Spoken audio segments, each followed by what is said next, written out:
Thursday, April 9th. She was trashing and attacking the Liberal government of which she's now proudly a part. This is very cynical and it's very odd. A longtime Conservative MP has joined the Liberals, leaving the party just one seat shy of a majority. We want our officers to be capable, competent. Rural police services getting a financial boost from the province. We've all been watching and inspired. Prime Minister Mark Carney sharing Canada's pride to our astronaut Jeremy Hansen as the Artemis II mission heads home. Stay with us, Saskatchewan. Your morning starts right now.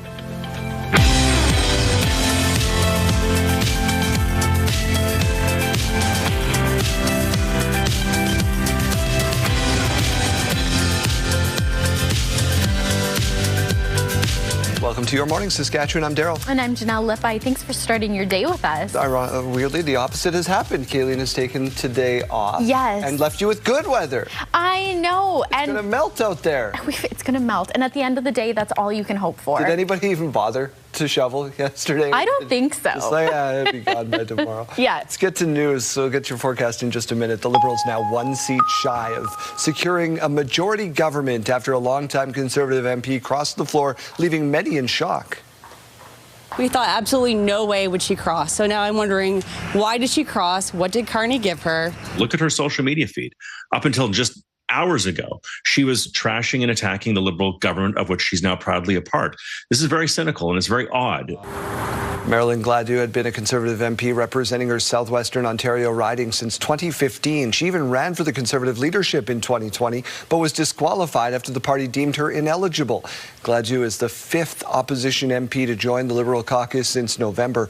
The move comes ahead of three by-elections happening on Monday and the Liberal Party's biannual policy convention, which begins today in Montreal. The Saskatchewan NDP have unveiled their long-term vision for power generation in the province. The NDP says they would scrap the provincial government's $2.6 billion plan to extend the life of coal-fired plants near Estevan and Coronach. Instead, it would focus on wind, solar, and natural gas-generated electricity. The NDP says its plan would cost $20 billion over the long term, compared to its estimate of $60 billion for the current plan. This is a plan that will build new capacity quickly through wind, solar, and battery storage.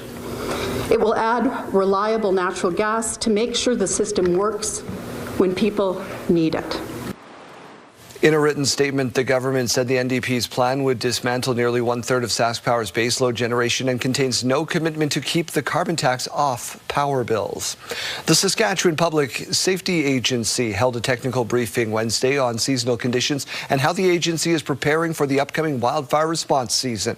Now, the SPSA says wildfire detection tower staff have arrived to begin training this week, spring training, and is not currently aware of any active wildfires in the province.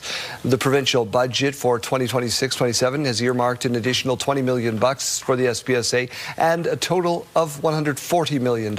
Last year in Saskatchewan alone, wildfire destroyed hundreds of homes and led to the evacuation of thousands. As you know, the province declared a state of emergency as well.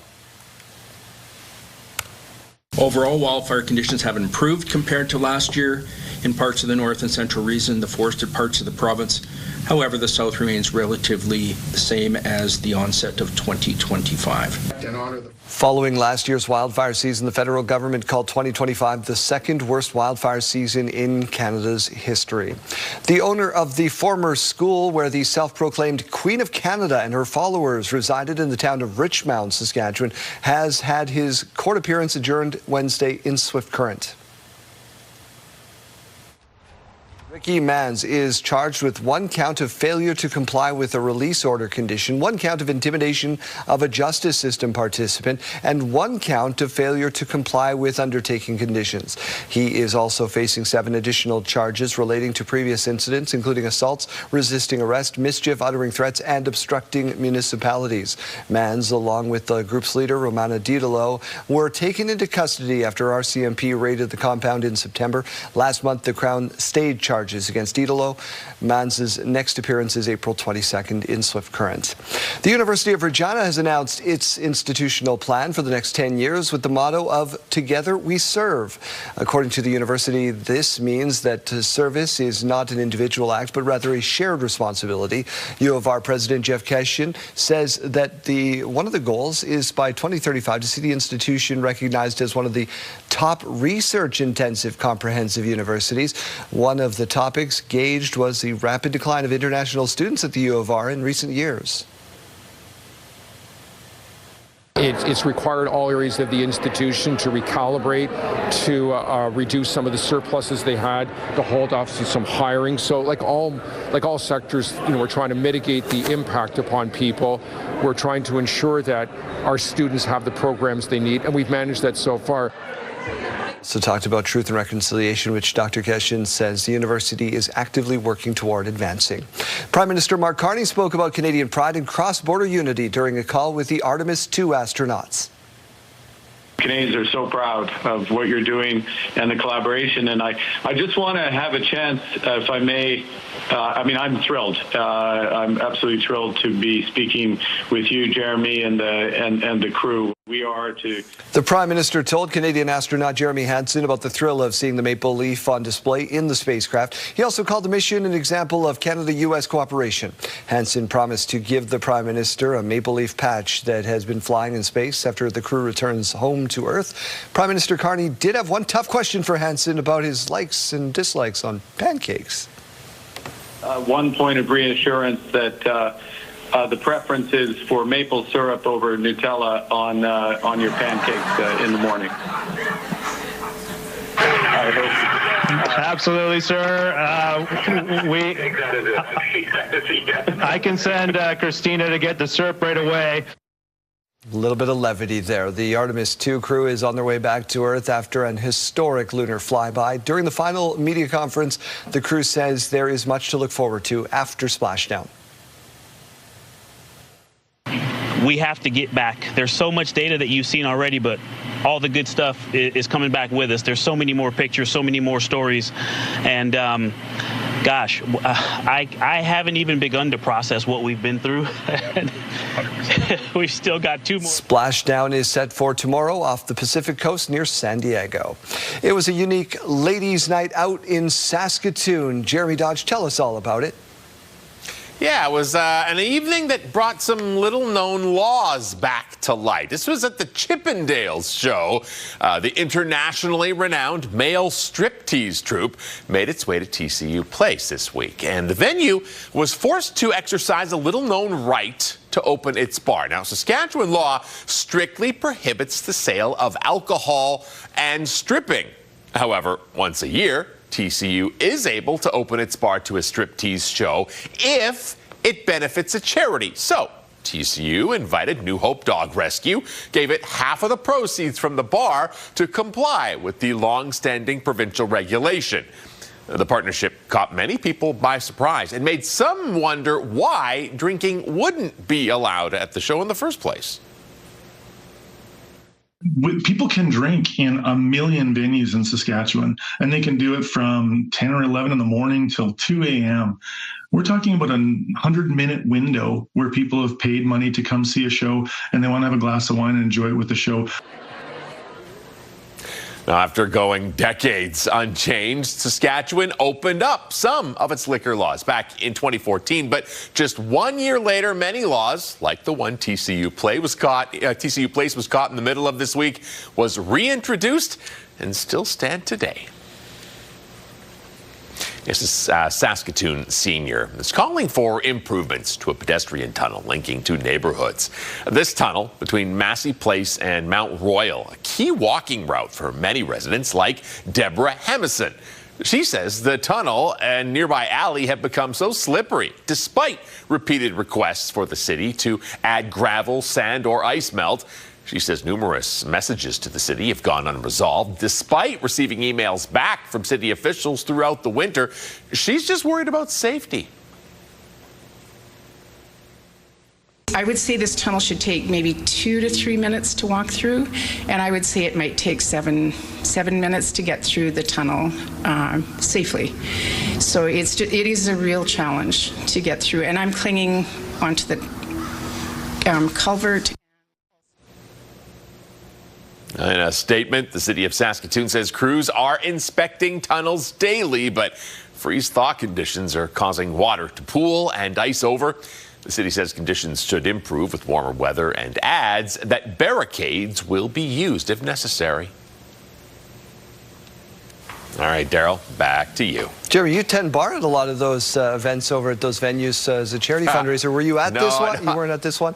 I don't do TCU Place. Okay. I'm strictly SaskTel Center. Not so behind the bar or on the stage. I missed out. Jeremy Dodge. Yeah, all right, thank you so much. Let's get on to one of the best traditions in golf. The par 3 contest before the Masters kicked off today.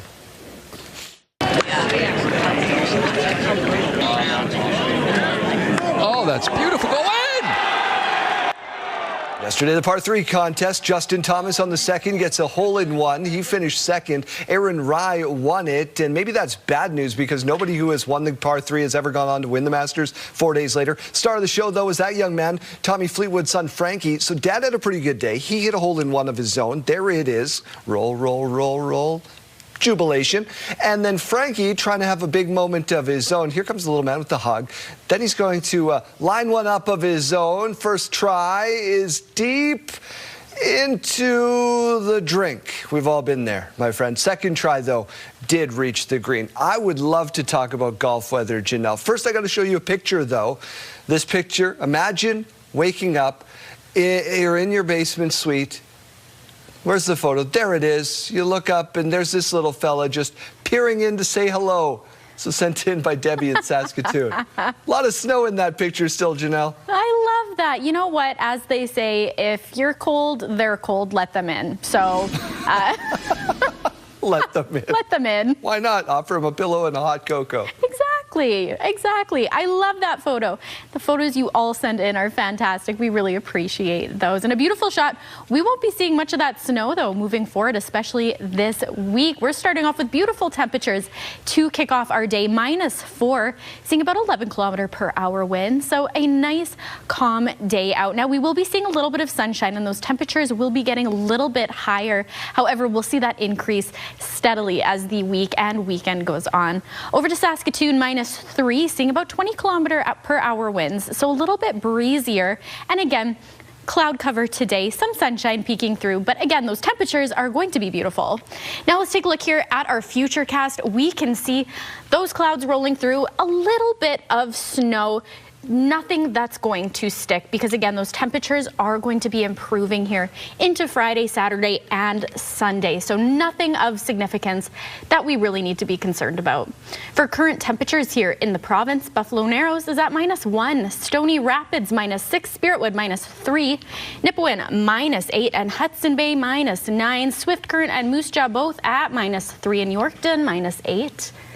For our highs today, this is what we can expect to feel. The Battlefords at 3 degrees along with Prince Albert. Now, of course, Prince Albert getting a little bit of that snow that we did see in the futurecast along with Yorkton, but nothing of significance. Estevan and Weyburn both seeing about 8 degrees for the high today.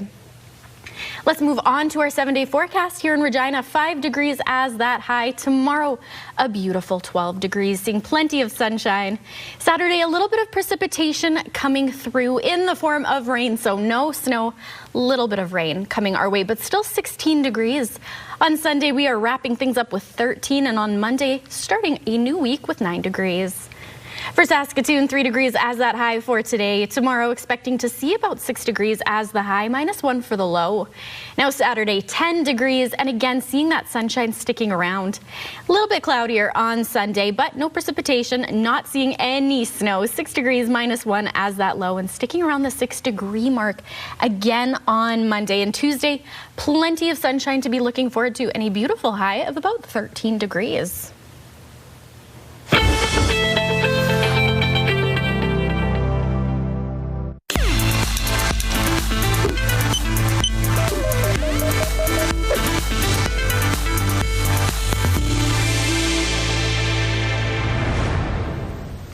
The province unveiled its second mobile mammogram unit on Wednesday in an effort to expand access to breast cancer screening to those in remote areas. The 2 units will visit 42 rural and northern communities across Saskatchewan, with the province providing $475,000 in funding this year. And the province expects to screen around 6,000 to 7,000 patients. In a 12-hour day, we can see 50 to 54 women every single day. So you think about what that does in terms of improving access for women in rural Saskatchewan, massive impact. It's so important that women have access and can take their own health into their own hands and make that decision themselves without having to wait for a referral from a doctor. And as of January 2nd, women 43 years and older are eligible for screening. Those working in cancer research highly recommend for most healthy women with no symptoms receive a mammogram screening every 2 years. Health Report brought to you in part by SEIU West, Saskatchewan's first healthcare union.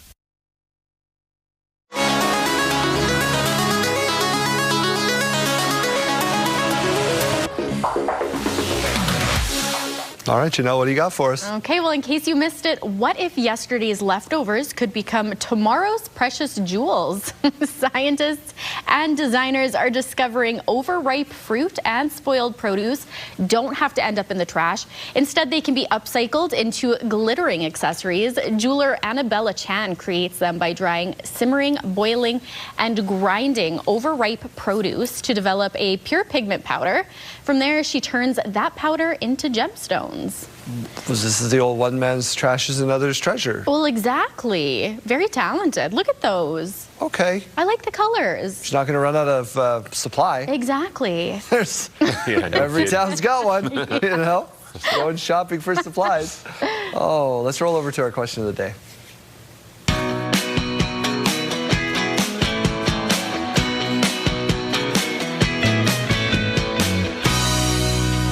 This is such a funny question to ask because it snowed yesterday. I know. And it still looks like winter out there. I know. It doesn't look great, those temperatures, though. Yeah. What's a sure sign that spring has arrived in your area? It's a weird question, but what's the sure sign for you? The birds, I suppose. I live in an apartment currently, and the birds outside my window in the big tree, I like them. Jeremy?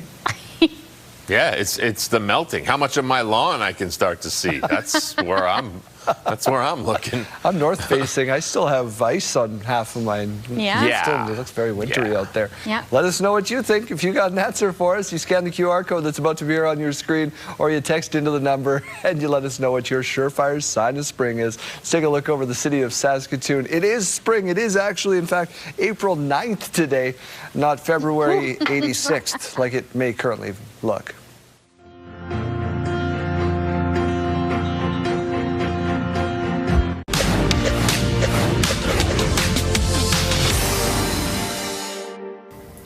Two fully laden Chinese oil tankers are waiting near the Strait of Hormuz, with a third on the way, putting them in a position to become the first such vessels to leave the Persian Gulf under a day-old U.S.-Iran ceasefire, even as ship owners scrutinize the details of the truce. Now, in futures, oil recovered after its biggest one-day drop since April 2020, as the strait remains largely blocked and Israeli attacks on Lebanon threaten to derail the fragile ceasefire.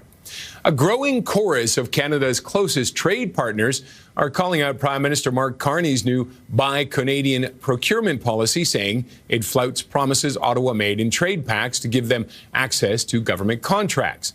A U.S. representative raised the issue with the World Trade Organization's Procurement Committee in March, according to the organization's account of the closed meeting. The Americans aren't the only ones complaining. The European Union, Japan, New Zealand, Norway, Switzerland, and the United Kingdom have all spoken against the policy. Those are your morning business headlines. For B&M Bloomberg, I'm Roger Peterson. Let's take a look at gas prices. The common cost in Regina is $1.76 and as low as $1.55. Saskatoon's common is $1.75. Their low end is a big high at about $1.67. The street price of canola is nearly $6.49. Futures are up over $7.32.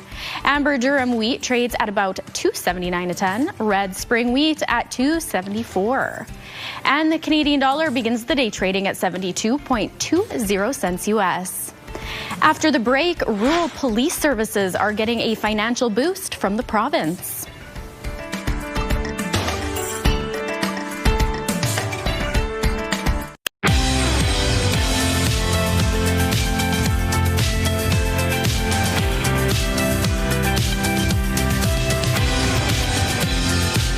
Morning, welcome back to your morning. It is 6:30. It's not an overwhelming majority, but a recent poll from Angus Reid finds 51% of Saskatchewan residents have a favorable view of the Premier's performance. But as Wayne Mantika tells us, many indicated that their personal financial situation has gotten worse over the past year. After 8 years in office, Scott Moe retains a high voter approval rating. The Angus Reid Institute surveyed 325 Saskatchewan residents in late March and found that 51% approved of Moe's performance. Nationally, Manitoba's Wab Kinew topped the list with an approval rating of 61%, followed by New Brunswick's Susan Holt at 54%, Moe at 51%, and Alberta's Danielle Smith at 46%. This comes amid growing concern about the economy. 44% of Saskatchewan residents said they are worse off economically than they were a year ago. The cost of living and health care were the top two issues for Saskatchewan residents surveyed, with jobs and the deficit further down the list. Opposition leader Carla Beck's approval rating was much lower than Moe's at 33%. The same poll shows affordability is the #1 issue for people in this province. Healthcare, jobs in the economy. Those are the things that people care about. Those are the things that we are going to continue to connect on. Despite concerns about the economy and healthcare, the survey found that nearly half of Saskatchewan residents were satisfied with the direction of the province. Angus Reid said that was among the highest levels of optimism in Canada. Wayne Mantika, CTV News, Regina. Small town and rural police services in Saskatchewan are getting a financial boost through a new provincial grant. Stacey Hine now on what it means for the services.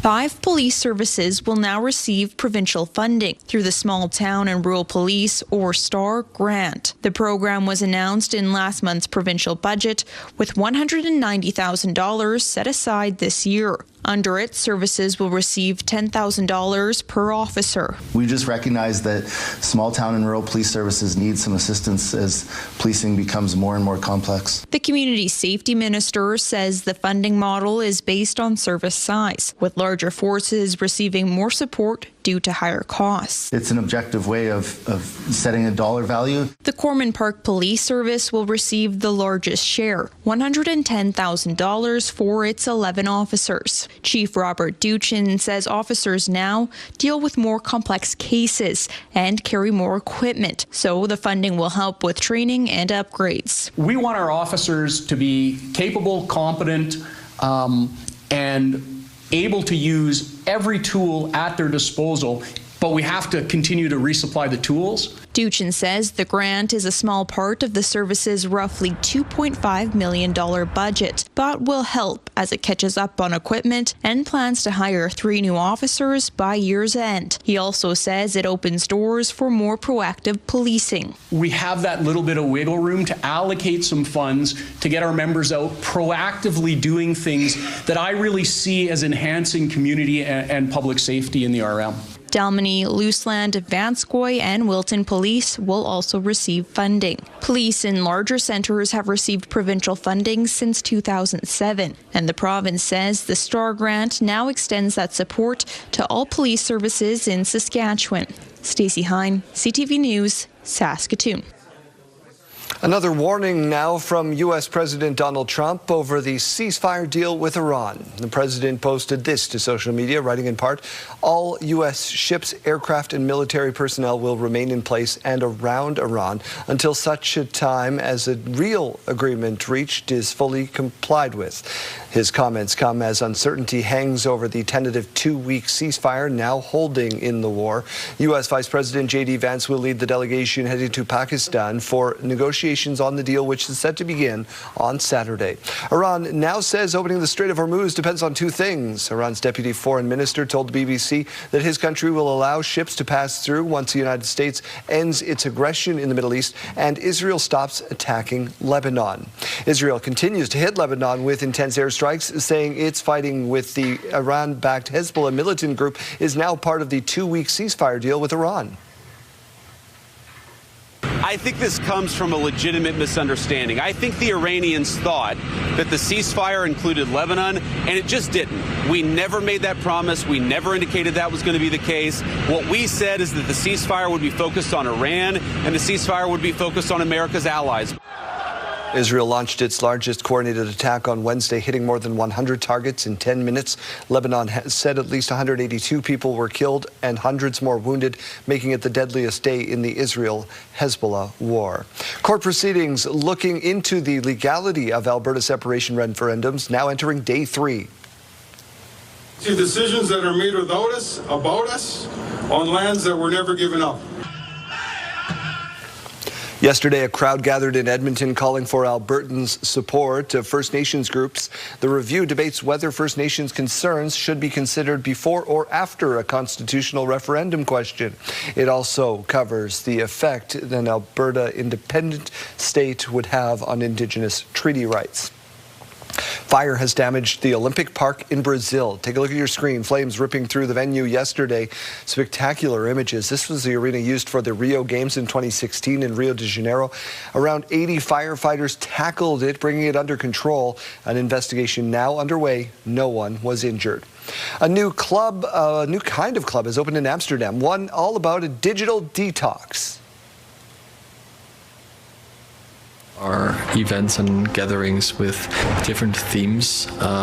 One of them is connecting with yourself through creative activities or reading or writing or puzzling. So really something that makes you slow down and reflect, go inwards. It's an old church where the service is about no service. Participants hand in their phones at the doors before joining a 2-hour-long creative session. It's the latest event by the Offline Club, which began 2 years ago. They now host events all over Europe.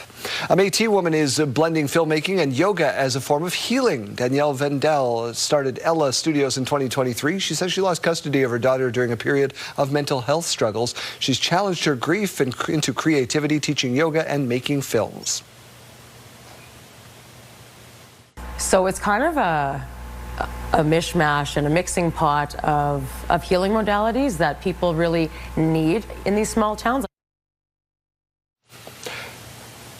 All right, so let's get over to a photo before we get to Janelle in the Weather Center. We'll show you Charlotte in Sled Lake. There, where's the photo? Here we go. That's not it. That's it. Charlotte in Sled Lake captured a family of lynx sitting on the edge of the forest, almost perfectly camouflaged. Can you see them, and how many are there, Janelle? Oh my goodness, I see 2, I think. I think there's 2. There's an outside chance there's a third on the right-hand side of the screen there. Oh, they're really cute. Those are house cats. House cats. Those are house cats. Not. Come on now. These are adorable, though, enjoying some snow time, which we won't be having at least for the next few days here. Let's take a look at our current temperature right here in Regina, -3, about 11 km/h winds. Now, some precipitation, little bit of rain expected to be coming down. It does show snow. We aren't expecting anything for snow in the Regina and surrounding areas. Over to Saskatoon, -3, 20 km/h wind, so a little bit breezier in Saskatoon. And again, expecting to see that cloud cover in the sky for today. Tomorrow is sunshine, though. Now let's move over to our futurecast where we can see those clouds just moving through. Again, those little blue areas, some of that is the snow, but nothing of significance. It'll come down, it'll melt because these temperatures are going to be warming up significantly. For our currents here in the province, Stony Rapids at -6, Buffalo Narrows -1, South End and Nipawin -7, Spiritwood -3 along with Moose Jaw, East End -5, Yorkton at -8 and Estevan -5. For our highs today, we've got some sunshine, little bit of snow here and there, but for the most part, these temperatures are looking very nice. Swift Current and Moose Jaw seeing a high of about 7 degrees. The Battlefords and Prince Albert at 3 degrees. Estevan and Weyburn 8 and Yorkton sitting at about 2. Now for our 5-day forecast, here's what we can expect to see for the rest of the week and into the weekend. Today, 5 degrees for that high, -9 tonight as the low. Tomorrow warming up even more at about 12 degrees for our high and plenty of sunshine. Now tomorrow, some rain, or Saturday rather, some rain expected to be coming down, still reaching that high of about 16 degrees and 3 degrees for the low Saturday night. On Sunday, 13, a little bit more cloud cover, and on Monday we will be seeing cloudy skies. However, 9 degrees for that high. Saskatoon now 3 degrees today for the high, -8 tonight as the low. More sunshine tomorrow with 6 degrees as that high. And on Saturday, we are kicking off the weekend with 10 degrees and still quite a bit of sunshine. Now Sunday, we will be wrapping things up with 6 degrees and a little bit of a cloudier sky.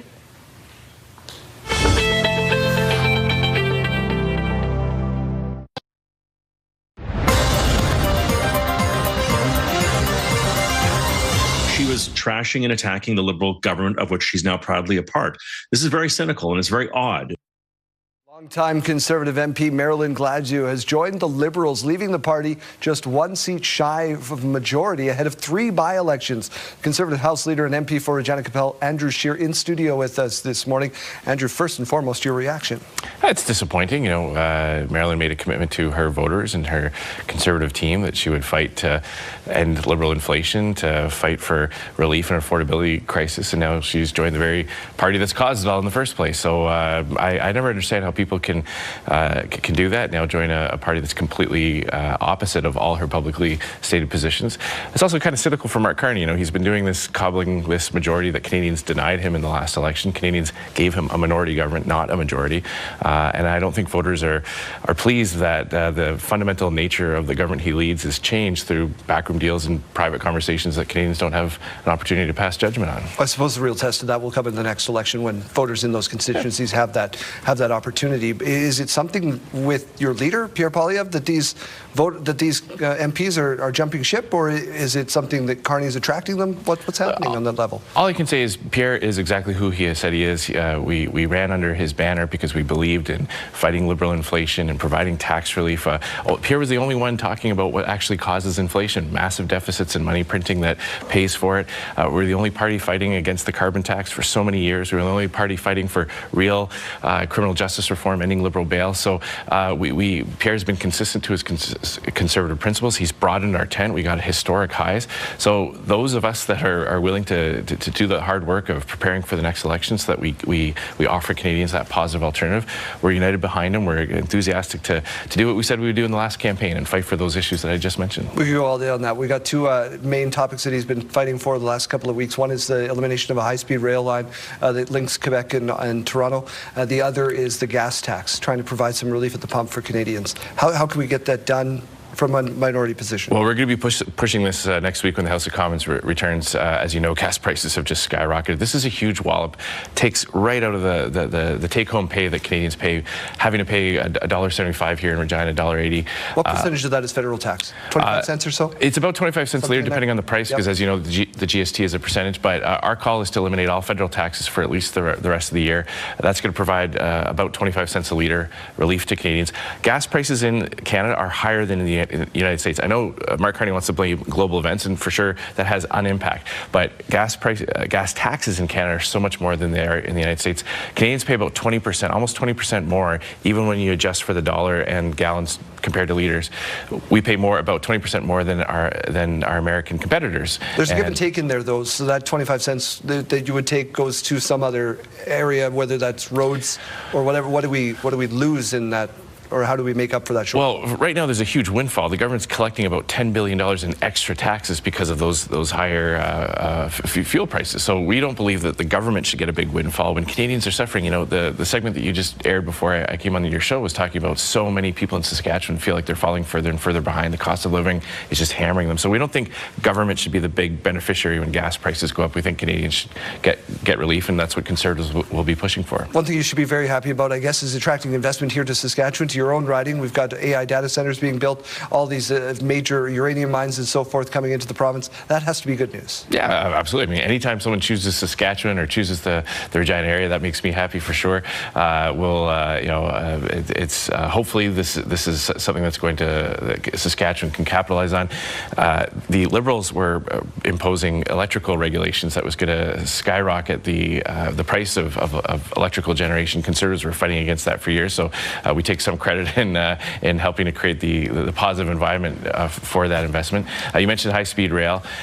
This is a $90 billion boondoggle that's going to go way past $90 billion. The government itself admits it doesn't even have a budget for that. I don't think people in Saskatchewan should be taxed to pay for a money-losing enterprise that's going to have to be subsidized by the taxpayer eventually. That has not been proven to have actual economic growth or new passengers going between the Quebec City and Toronto corridor. I think I've had trouble for convincing people in Saskatchewan to eliminate rail in Eastern Canada. We're all out of time, Mr. Scheer. I appreciate the time. And we could do this all day. I know we could. We got to get on to other things. We'll throw things over to our TSN Must See moment. Hi, everyone. Mark Rowe inside the Sports Center newsroom with your must-see moment from Wednesday. For it, we go to Champions League. Atletico Madrid with a free kick against Barcelona. And check out the strike from Julian Alvarez, who picks the top corner. A gorgeous goal from Alvarez. He now has 9 goals in 12 Champions League matches. Just gets it past the outstretched keeper.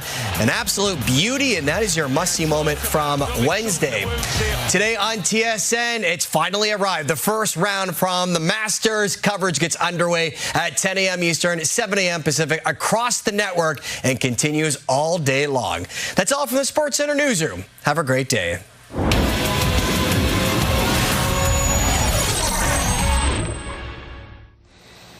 All right, it's time to head out on the go, and we are going to catch up with Arden Lloyd, who's learning about casting some lines this morning. Arden.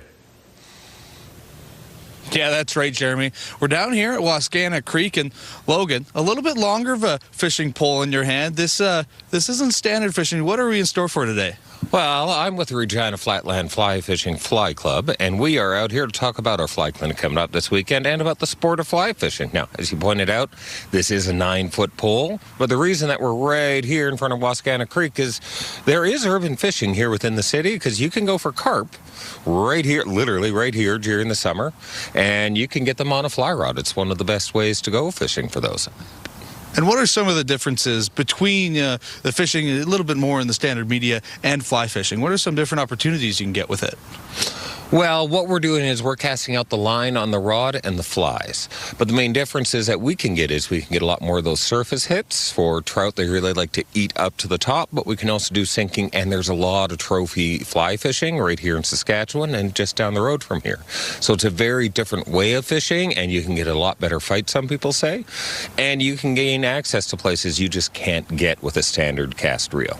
Well, not many opportunities to fish right here in the city off of a public park. You have a clinic coming up April 11th. You can't fish publicly right now in the month of April, but this must be the best time to learn. It is one of the best times to learn. Fly fishing does require slightly more technical skill, so it's always good so that you know exactly what you're doing.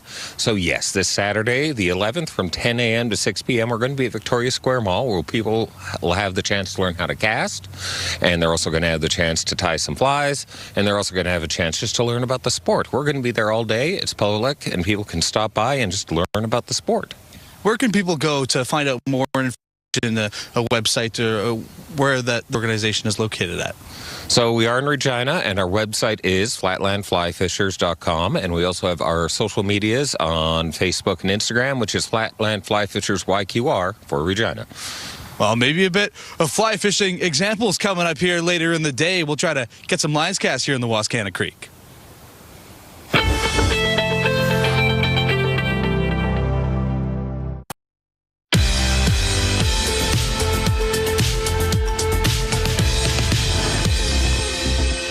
It's April 9th, and we have these milestones to share with you. We'll start off with a big happy birthday going out to Thomas. This is coming from your brother Nicholas, who hopes you have a wonderful day. And happy birthday to Ryan, your wife Kristen, and son Mason. Love you very much. And a double birthday shout out to share with you. Aaron is celebrating today, and Allison is celebrating tomorrow. Happy birthday to you both. We hope you have awesome days.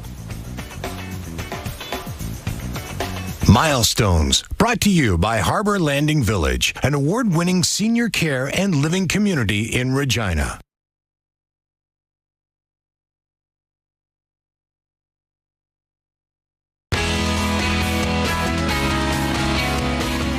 Oh, a little bit later in the show, 8:40, set your PVR. We're going to see Chase try to make a burger.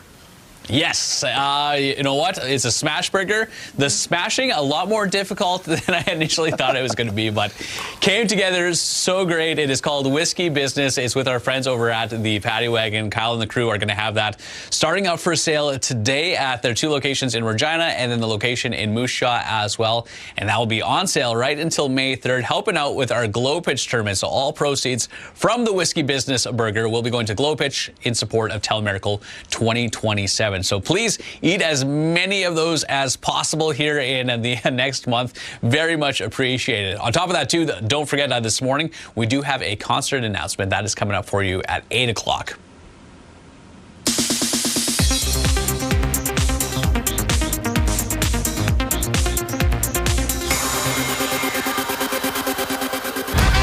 I'm putting everything I build on the line to make sure they never forget the name. Lainey Wilson. The trailer for a new documentary on country music superstar Lainey Wilson features an interesting revelation. In it, the chart-topping singer, who's engaged to her longtime boyfriend, reveals she froze her eggs so she can become a mother at a later date. Lainey Wilson, Keeping Country Cool, premieres April 22nd on Netflix. You got into Harvard Law? What, like it's hard?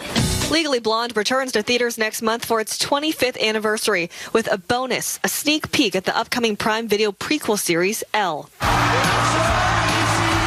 Paul McCartney will be the musical guest on the season finale of Saturday Night Live. Sir Paul performed on the SNL 50th anniversary special last year, but this will be his first time as a musical guest since 2012. McCartney's new album, The Boys of Dungeon Lane, drops May 29th. And happy birthday to Kristen Stewart. The Twilight Saga star turns 36 today. That's what's happening in Hollywood. Jacqueline Lee, ABC News. I want to want something that.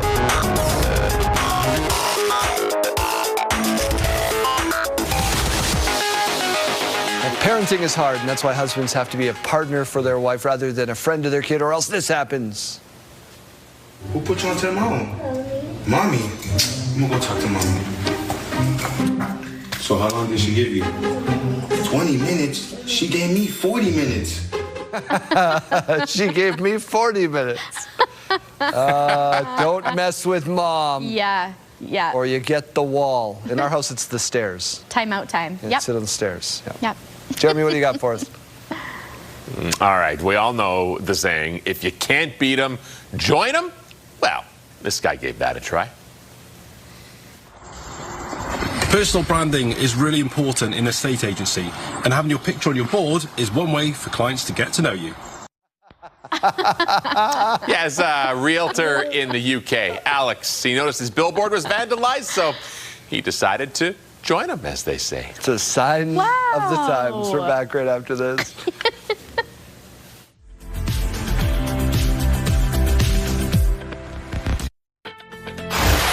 It's Thursday, April 9th. It is a great pleasure to welcome Marilyn Gladu to, and we'll do it officially. Yes. This is a handshake in English, officially to the Government Caucus. Prime Minister Mark Carney meeting with MP Marilyn Gladu for the first time after crossing the floor. In a 12-hour day, we can see 50 to 54 women every single day. So you think about what that does in terms of improving access for women in rural Saskatchewan. The province is expanding access for breast cancer screening to remote areas. Overall, wildfire conditions have improved compared to last year in parts of the north and central region, the forested parts of the province. However, the south remains relatively the same as the onset of 2025. Plus, how the province is preparing for the upcoming wildfire season. Stay with us, Saskatchewan. Your morning starts right now.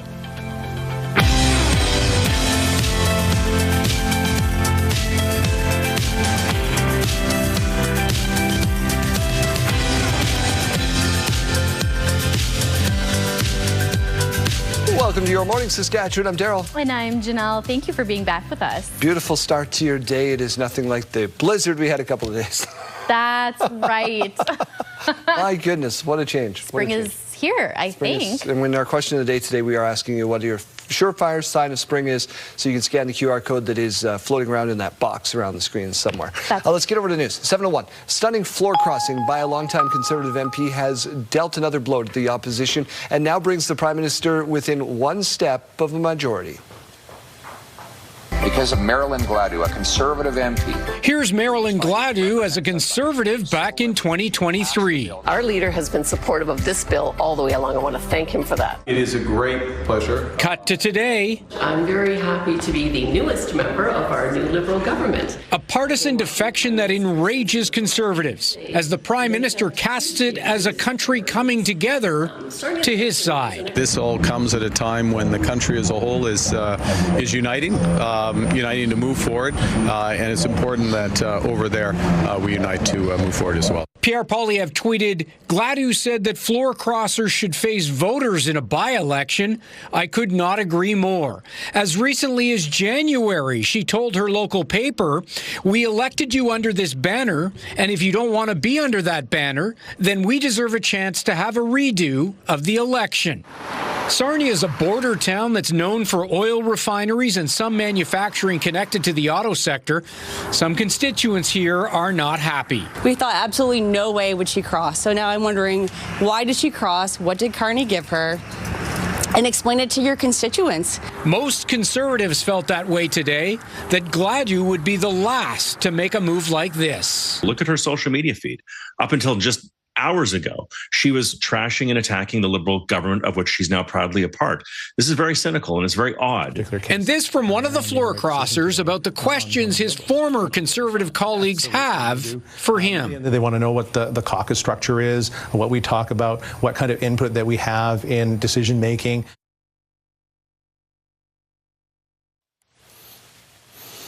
Closer to home, Public Safety Canada said 2025 had the second worst wildfire season in the country's history. As Jasmine Pelche reports, officials in our province are preparing, hoping to avoid a repeat of last year. Despite how it looks outside the Saskatchewan Public Safety Provincial Response Centre, wildfire season began April 1st. The agency continues to concentrate on prevention, readiness, and rapid response, working closely with local communities, partners, and emergency services. We trust their expertise and leadership to guide decisions throughout this season. The SPSA held a technical briefing Wednesday on upcoming seasonal conditions and how the agency is preparing. The SPSA says wildfire detection tower staff arrived this week to begin spring training. For the 2026 season, the SPSA began hiring seasonal staff 1 month earlier than the year before, and the province is doubling the volunteer first responder tax credit. The agency says it has secured additional aircraft. Conditions vary between regions, with the north and central Saskatchewan seeing good snow recovery and over the winter and cooler temperatures. In contrast, the southwest experienced extremely dry and warm weather with worsening drought conditions and little to no snowpack. The provincial budget for 2026-27 has earmarked an additional $20 million for the SPSA for a total $140 million. The agency is encouraging citizen preparedness and says that about half the fires in the province are human caused. It is critical for every person and every community to have an emergency plan in place. During last year's wildfire season, which destroyed hundreds of homes and led to the evacuation of thousands of residents, the province declared a state of emergency. The province's budget update for the third quarter of 2025-26 says that protection of persons and property is up $392 million, largely due to wildfire and evacuation activities across the province and increased expenditures for custody services. A third-party review on last year's wildfire season is still in progress. Jasmine Pelche, CTV News, Prince Albert. Prime Minister Mark Carney spoke about Canadian pride and cross-border unity during a call with the Artemis II astronauts. Canadians are so proud of what you're doing and the collaboration, and I just want to have a chance, if I may. I'm thrilled. I'm absolutely thrilled to be speaking with you, Jeremy, and the crew. We are too. The Prime Minister told Canadian astronaut Jeremy Hansen about the thrill of seeing the maple leaf on display in the spacecraft. He also called the mission an example of cross-border cooperation between Canada and the U.S. Hansen promised to give the maple leaf patch to the Prime Minister when he returns. Splashdown is set for tomorrow off the Pacific coast near San Diego. The University of Regina has announced the institutional plan for the next 10 years with the motto of Together We Serve. According to the university, that means service is not an individual act, but rather a shared institutional responsibility. U of R President Dr. Jeff Keshin says that the goal, one of them, is by 2035 to see the institution recognized as a top research institution.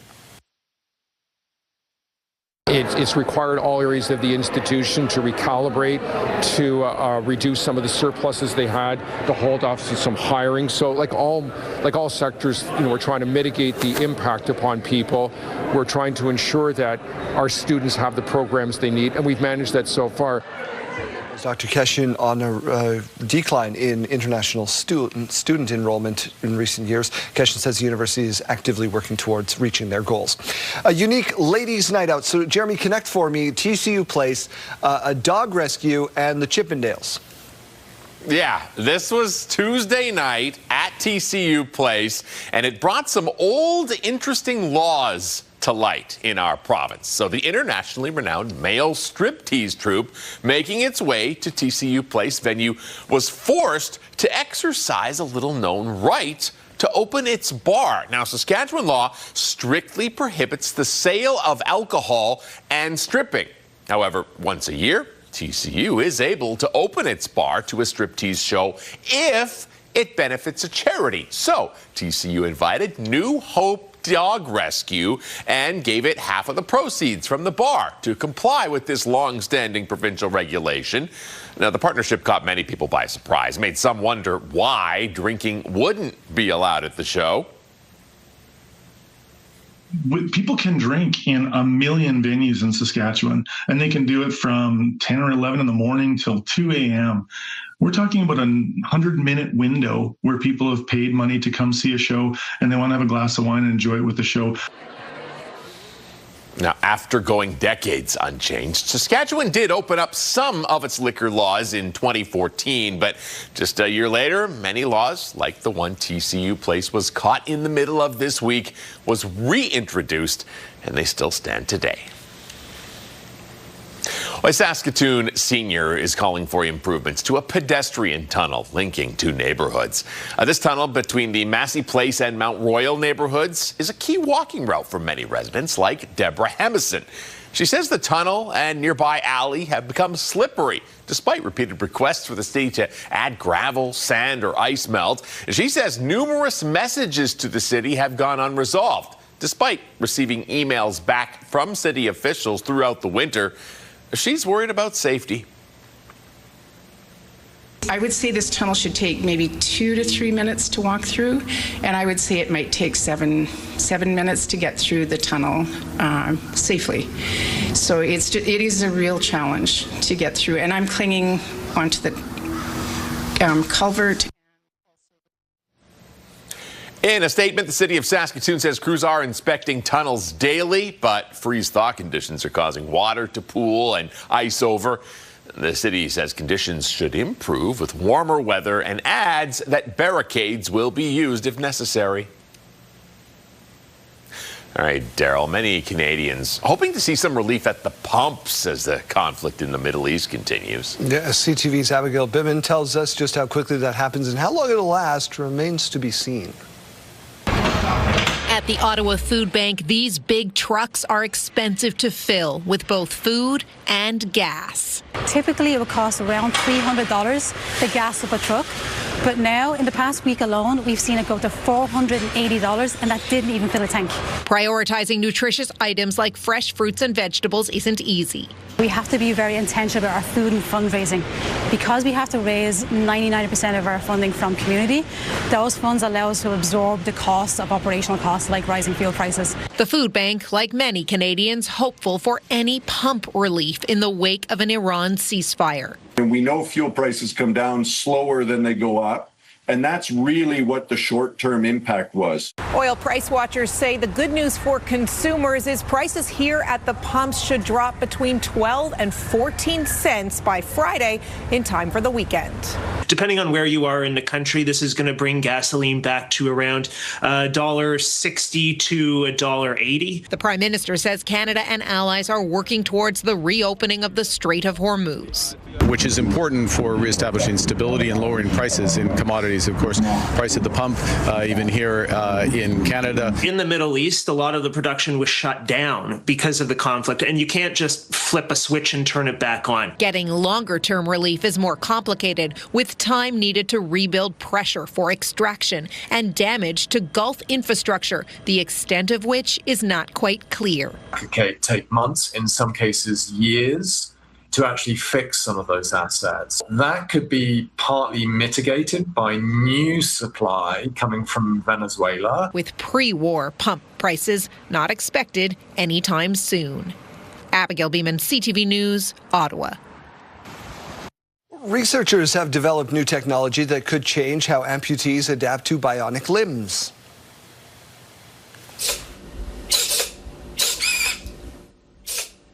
Ready arm made by scientists at the University of Guadalajara. The 3D printed device conceals the motors within the forearm and helps train users' brains to control it more naturally. Researchers say the arm reduces the complexity that often leads patients to ditch their prosthetic devices. Future versions will also include a Bluetooth-enabled microphone to allow for even more complex hand movements. Neat stuff. Joan sent us this picture. Janelle might be only wiser here in the photo who's enjoying the snow. It's kind of keeping him cool, but a warm-up is on the way, maybe, possibly, hopefully? Yes, so a warm-up is on the way. We won't be seeing much snow, at least in the near future. We do have some beautiful weather ahead of us. Let's take a look right now at our current temperature right here in Regina, -3.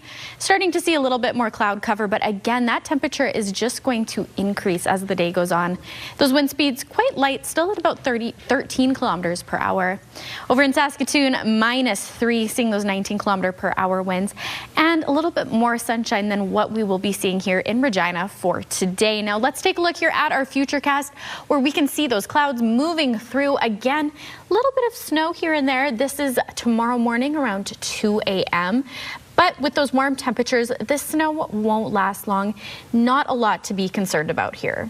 For our current temperatures in the province, Stony Rapids is at -9, Buffalo Narrows is at -1, Spiritwood -3, Nipawin -7, Moose Jaw and Swift Current -2, Kindersley at -5, Yorkton -6, Wynyard sitting at -5.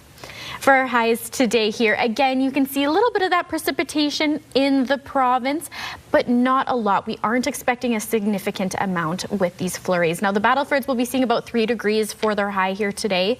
Prince Albert, 4 degrees. Yorkton, 3.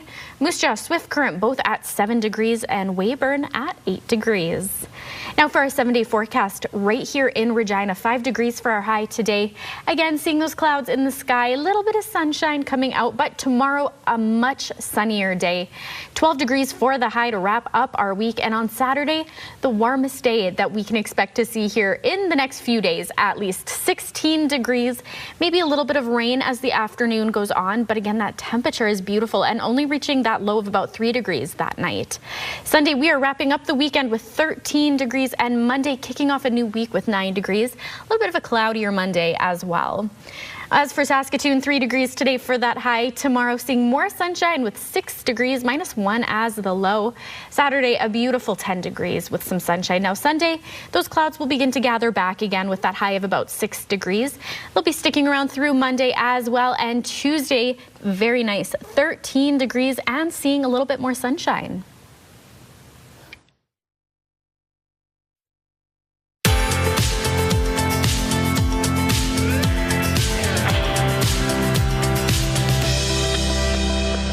Let's take a look at our rural forecast for today. Lloydminster and Meadow Lake seeing 3 degrees. Kindersley and Outlook at 7 degrees. Wynyard 2. Hudson Bay a little bit cloudier and 4 degrees. Rockglen sitting at 8 degrees. Carlisle 6. Broadview 5. Rosetown 7. Now let's take a look at Vibank, where internet speeds up to 1 gig are available from SaskTel. Reaching that high of about 4 degrees here today. Seeing that mix of sun and cloud in the sky, and those wind speeds are at about 15 to 40 kilometers per hour.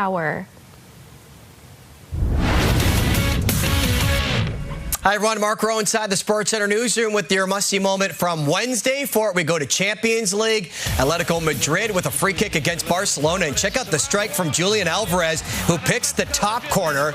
A gorgeous goal from Alvarez. He now has 9 goals in 12 Champions League matches. Just gets it past the outstretched keeper. An absolute beauty, and that is your must-see moment from Wednesday. Today on TSN, it's finally arrived. The first round from the Masters. Coverage gets underway at 10 a.m. Eastern, 7 a.m. Pacific across the network and continues all day long. That's all from the Sports Center newsroom. Have a great day.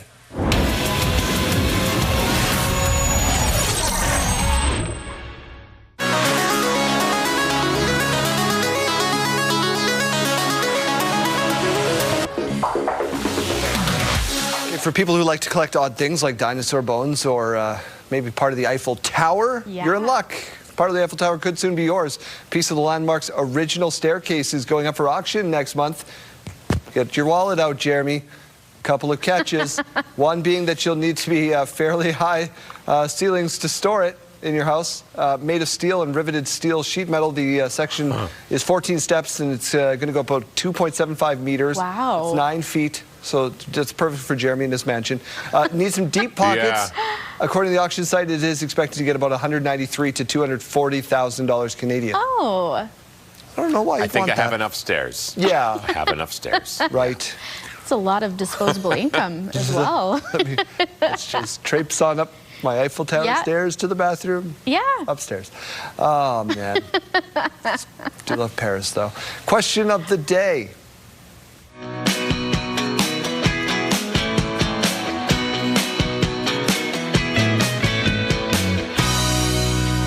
Such a funny question because there's still snow all over the ground.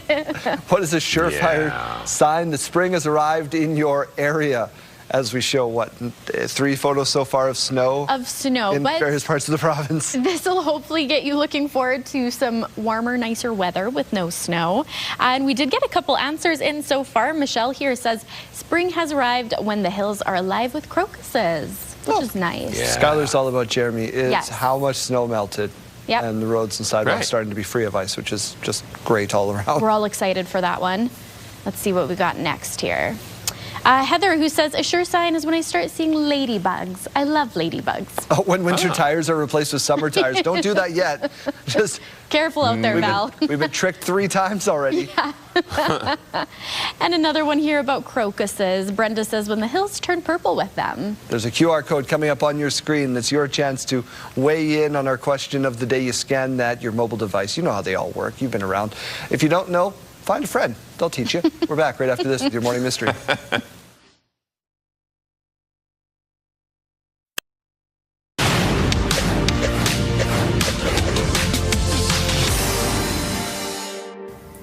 Two fully laden Chinese oil tankers are waiting near the Strait of Hormuz, with a third on the way, putting them in a position to become the first such vessels to leave the Persian Gulf under a day-old U.S.-Iran ceasefire, even as ship owners scrutinize the details of the truce.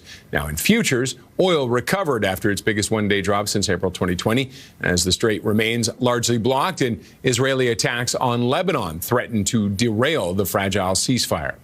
A growing chorus of Canada's closest trade partners are calling out Prime Minister Mark Carney's new Buy Canadian procurement policy, saying it flouts promises Ottawa made in trade pacts to give them access to government contracts. A U.S. representative raised the issue with the World Trade Organization's Procurement Committee in March, according to the organization's account of the closed meeting. The Americans aren't the only ones complaining. The European Union, Japan, New Zealand, Norway, Switzerland, and the United Kingdom have all spoken against the policy. Those are your morning business headlines. For BNN Bloomberg, I'm Roger Peterson.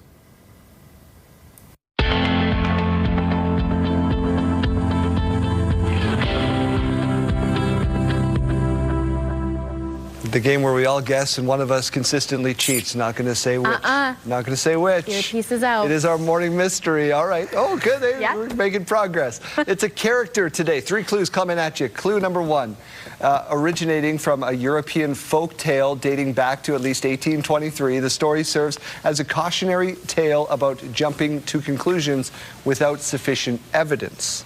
You've got to be kidding. In 1943, Disney produced a film version designed as a propaganda tool during World War II. That's a wide swath of cartoons in that day. Yeah, there's a bunch of those. Oh, boy.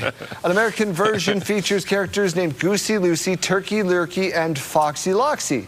Oh, I know that. Narrows it right I know down. this one. I'm going to go with, okay, it's a fairy tale, right? Poor Janelle.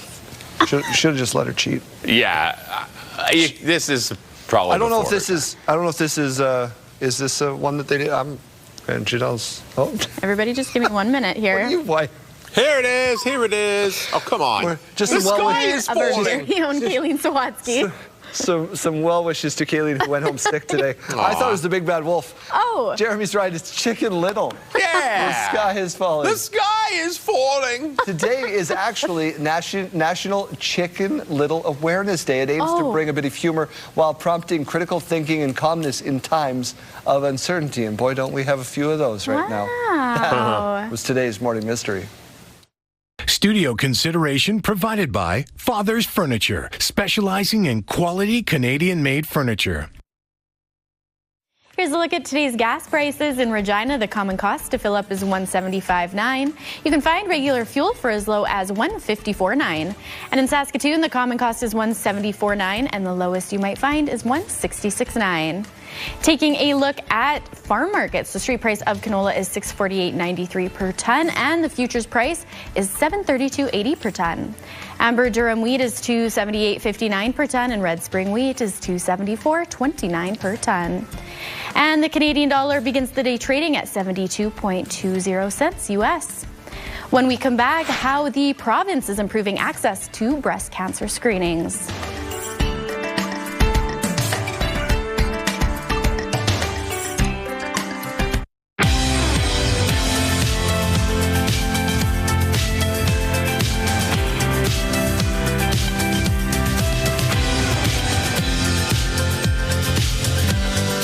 I'll say good morning. It is 7:30. Rural police services are getting a financial boost from the province. Saskatchewan's 5 small town and rural police services will receive $10,000 for every sworn officer.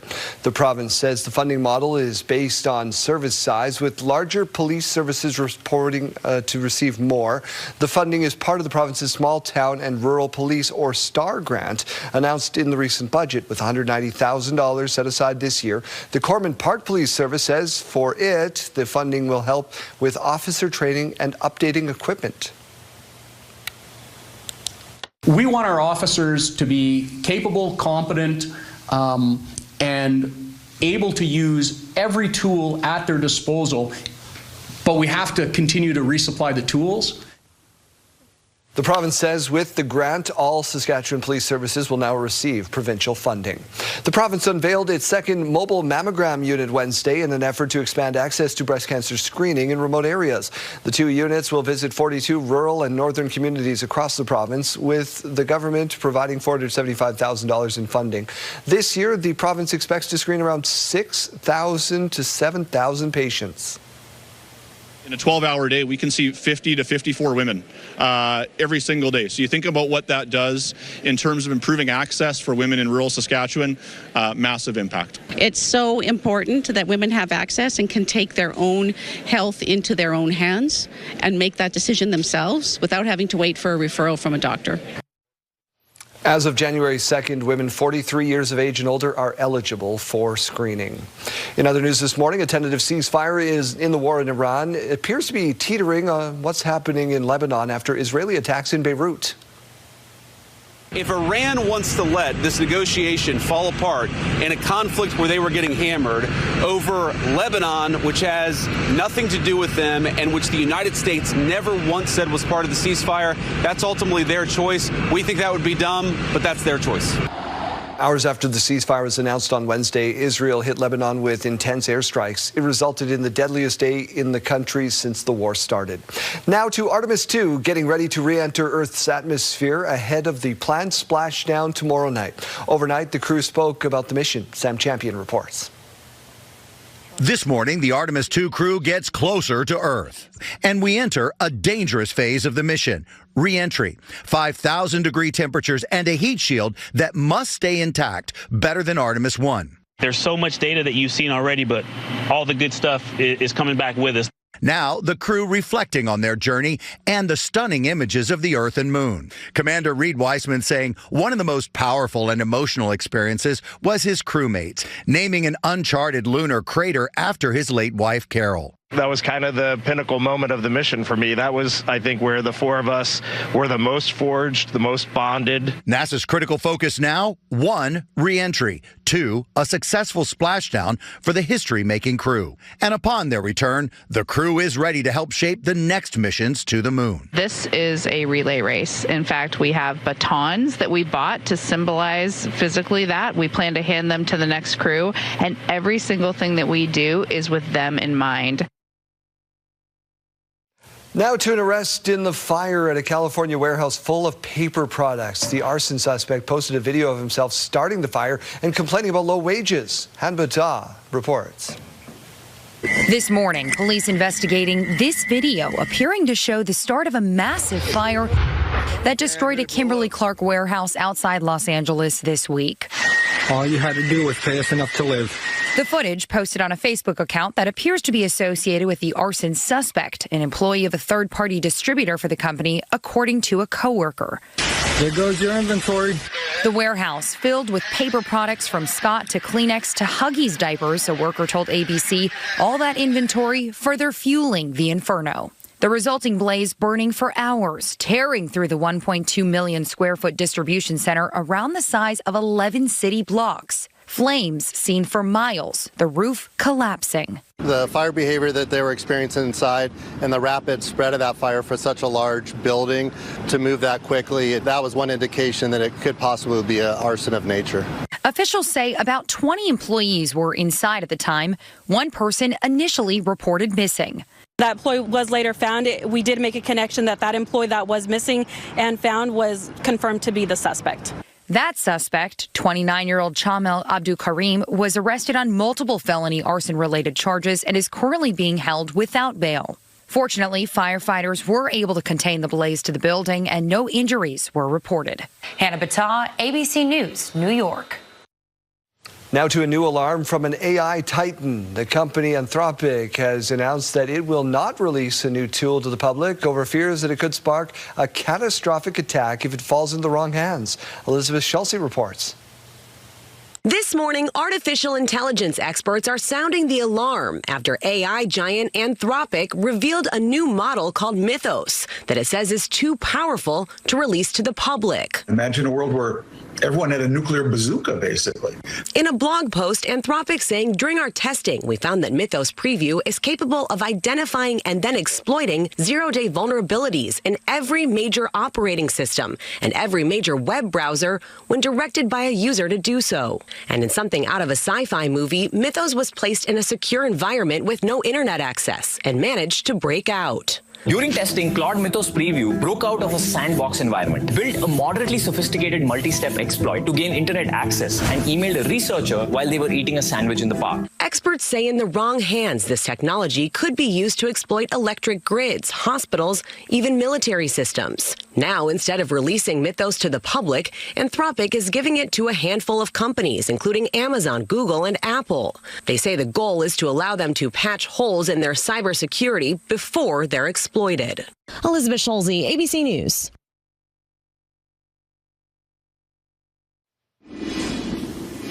All right, Janelle, look at this. Check out how much snow Pam got at her place in Prince Albert. She says apparently Mother Nature didn't get the spring memo. Oh, Tend to agree with her. Awful. Now, at this point, do you shovel this off or do you just say, well, couple of weeks, it'll be gone. I'd leave it. I wouldn't touch that, honestly. Time lapse it, Pam. If you got the ability, time lapse that and send it in to us. Great idea. That's a ton of snow. But the good news, some warm temperatures are going to help that melt a little bit quicker, which we will be seeing today and into the weekend as well. -3 currently here in Regina. Still seeing those decently calm wind speeds at about 13 kilometers per hour. Over to Saskatoon, -3, a little bit higher wind speeds, 19 kilometers per hour. In Saskatoon, we'll be seeing a little bit more sunshine than we will be here in Regina. Now let's take a look at our future cast. We can see those clouds rolling through the province. Little bit of blue. You can see those patches, especially up in northern Saskatchewan. Now some snow on the way, but again, those temperatures are going to be warming up enough that none of that snow is going to be sticking around. So not a significant amount, not a lot to worry about there. For our current temperatures here in Saskatchewan, Buffalo Narrows is sitting at -1. Stony Rapids -9. South End -6. Spiritwood -3. Hudson Bay at -9. The Battleford's right at that 0-degree mark. East End -4. We've got Weyburn -3 and Yorkton -6. Now here's a look at some of our highs that we will be seeing today. Again, those snowy patches, but not a significant amount. The Battleford's seeing about 3 degrees for their high along with Saskatoon. Moose Jaw and Swift Current 7 degrees. Yorkton 3. Weyburn at 8 and Regina again at that 5-degree mark. Now for our 5-day forecast, again, 5 degrees for our high here today, reaching that low of about -9 tonight. Tomorrow, starting to see those temperatures increase even more at about 12 degrees. Plenty of sunshine, but it is a little bit short-lived because as we get into Saturday, some rain is on the way. However, those temperatures, as you can tell, are going to be beautiful. 16 degrees as our high on Saturday. Sunday, we are wrapping up the weekend with 13 degrees and a little bit more sunshine. Over to Saskatoon now, 3 degrees for that high today, reaching about -8 tonight for the low. Tomorrow, 6 degrees and more sunshine, and that sunshine is sticking around into Saturday as well. 10 degrees for that high, reaching about 0 as the low Saturday night. Sunday, 6 degrees, starting to see a couple more clouds rolling in, which leads us into Monday. A cloudier kickoff to a fresh week, but still hitting that 6-degree mark, and about -1 Monday night for the low.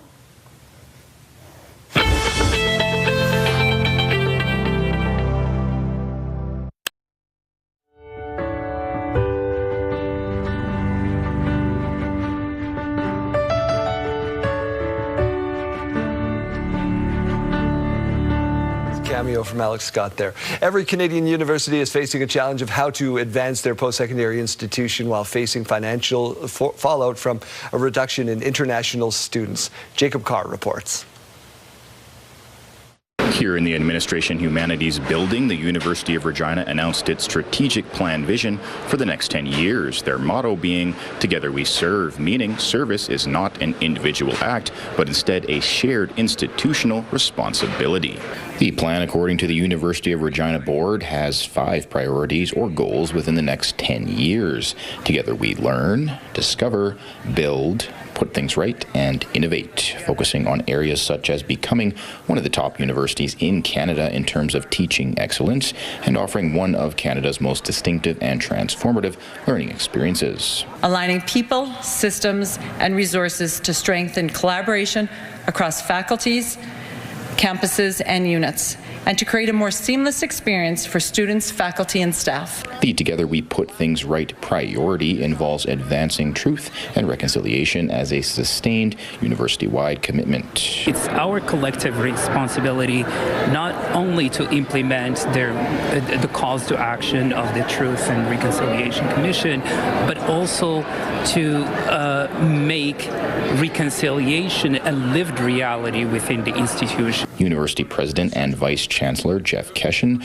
was asked about the plan to address the steep decline of international students that the school has seen. It's required all areas of the institution to recalibrate, to reduce some of the surpluses they had, to hold off some hiring. So like all sectors, we're trying to mitigate the impact upon people. We're trying to ensure that our students have the programs they need. According to Keshen, in the next 10 years, the university will look to continue to adapt to new innovations in technology and learning, such as the advancement of artificial intelligence. Jacob Carr, CTV News, Regina. The province is expanding a program that brings breast cancer screenings directly to you in rural Saskatchewan. Here's Damian Smith.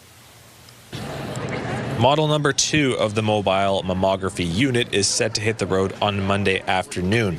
The unit will travel across Saskatchewan, testing for potential breast cancer diagnoses. In a 12-hour day, we can see 50 to 54 women every single day. So you think about what that does in terms of improving access for women in rural Saskatchewan, massive impact. According to the Saskatchewan Health Authority, each appointment will take around 10 minutes.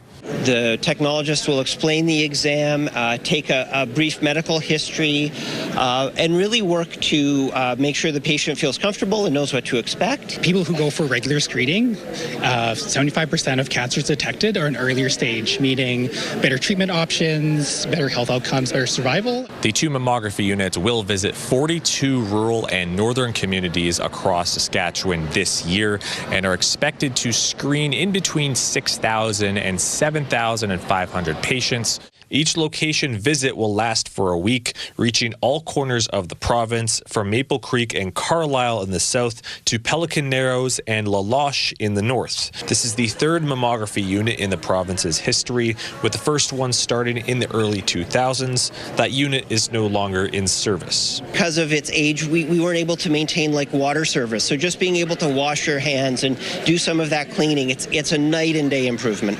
According to the health minister, both units will be able to reach a total of 15,000 women. It's so important that women have access and can take their own health into their own hands and make that decision themselves without having to wait for a referral from a doctor. According to the Canadian Cancer Society, 1 in 8 Canadian women are diagnosed with breast cancer at some point in their life. Damien Smith, CTV News, Regina. The new To You garage sale is on April 10th and 11th. It's being held at the Lakeview United Church on the 3200 block of McCallum Avenue. The Supper and Live auction is on April 11th at 5 p.m.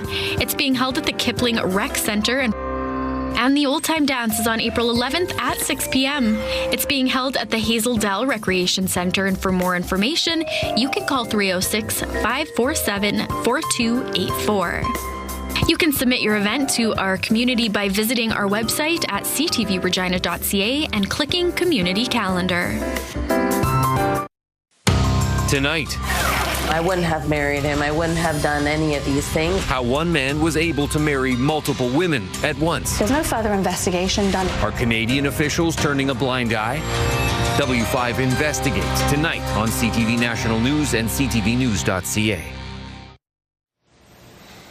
All right, let's head out now and track down Arden Lloyd, who is at Wascana Creek, being very outdoorsy this morning. Arden. Yeah, it sure is. We're going to learn the basics, and these poles, maybe they look a little bit different, but unorthodox than regular fishing poles, but the price points on these, it's not a hard barrier to entry, is it, Logan? No, like this is my personal one. This is a TFO, and these can cost about $200 to $350, which is solid mid-range. This is your second one. You can get a starting fly rod right here in the city for $100 to $150, which honestly, when compared to a spinning rod setup, isn't that much more. So it can be a very affordable price, because all you really need is a rod and some flies to get going. You don't need the waders, you don't need the float tubes, you don't need all the other things. Just like standard fishing, you don't need a $100,000 boat to go out fishing. Well, if Janelle can figure out how to score some goals last week, I think you've got a pretty good handle on me. We've been learning our fly fishing skills. We'll give it a shot here as I get my hand on and keep the hair out of my eyes. But I don't know, I've been practicing. Might be okay here in the last little bit. I think you've got me beat still. Might need a little bit more. I have about 20 years more experience. So what you're using here is a practice rod. It's about 4 feet long, and so you can really get going. So we're going back. It's 10 to 2, and you want to get a nice arch out. There you go. And the whole idea here is that each time you can let some line out and then set it on top of the water. Okay. And when I'm casting, I hold some. When I go forward, I can let some of it out and set it down. So you can really be selective as to where you're going and where you're landing once you get some practice in.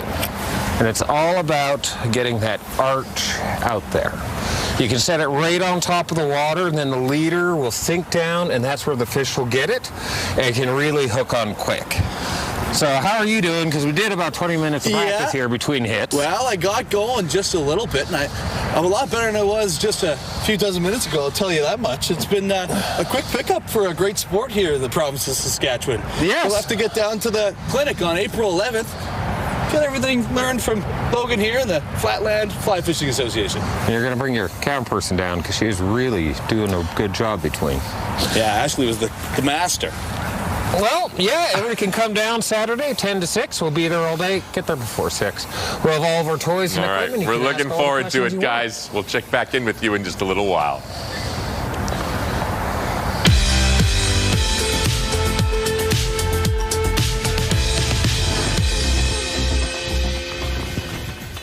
It's April 9th, and we have these milestones to share with you. We'll start off with a big happy birthday going out to Thomas. This is coming from your brother Nicholas, who hopes you have a wonderful day. Happy birthday to Ryan, your wife Kristen, and son Mason. Love you very much. And a double birthday shout out to share with you. Aaron is celebrating today, and Allison is celebrating tomorrow. Happy birthday to you. We hope you have awesome days. Milestones, brought to you by Harbor Landing Village, an award-winning senior care and living community in Regina. If you have a milestone coming up, you can send us an email at yourmorningsaskatchewan@ctv.ca, or you can scan that QR code on your screen. Please make sure to send them at least one day in advance.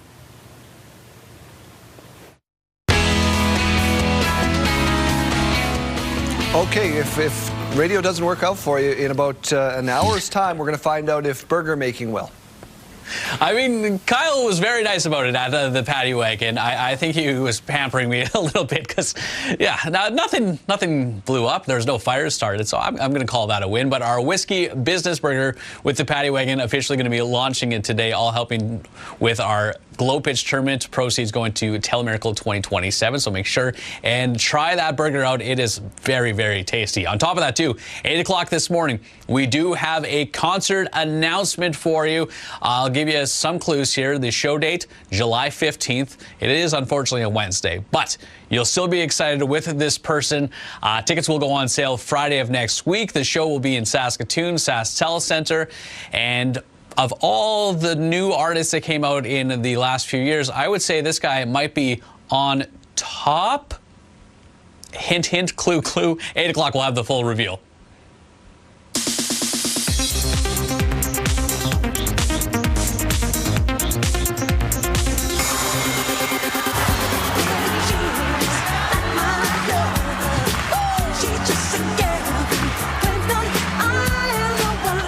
The latest clip from Michael recreates the King of Pop's legendary Motown 25 performance, including Jackson's first ever moonwalk. Michael opens in theaters April 24th. Mom's going to be our new troop leader. Who are you? Phyllis Neffler, Troop Beverly Hills. Wilderness Girls Roll Call. Deadline reports the 1989 comedy Troop Beverly Hills is finally getting a sequel, with Cameron Diaz set to fill Shelley Long's fashionable shoes. The film is in development at Sony's TriStar Pictures. Crowley Brown, 0 from East Timor. This week to plane in Haiti, from Georgia's death row prison. Steal This Story, Please looks at legendary investigative journalist Amy Goodman, the longtime host of the independent radio show Democracy Now! The documentary's title comes from Goodman's hope that other media outlets steal her work on underreported stories. The film opens in New York Friday and expands in the weeks ahead. Locations and showtimes at stealthisstory.org. In Hollywood, I'm David Daniel.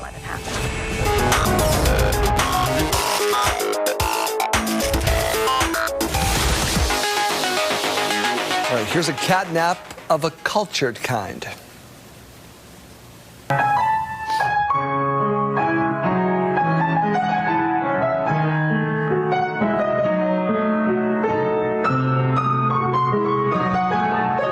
App is hitting all the right notes.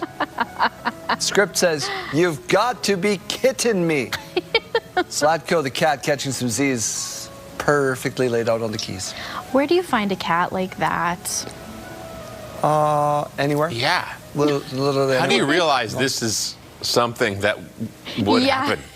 Yeah. Jeremy, Janelle's just upset because she took her cat to the vet, and the vet said you either got to feed her less or walk her more. Yeah. She got chunky cat shamed. She's still recovering. I'm still a little sensitive over it. Still upset.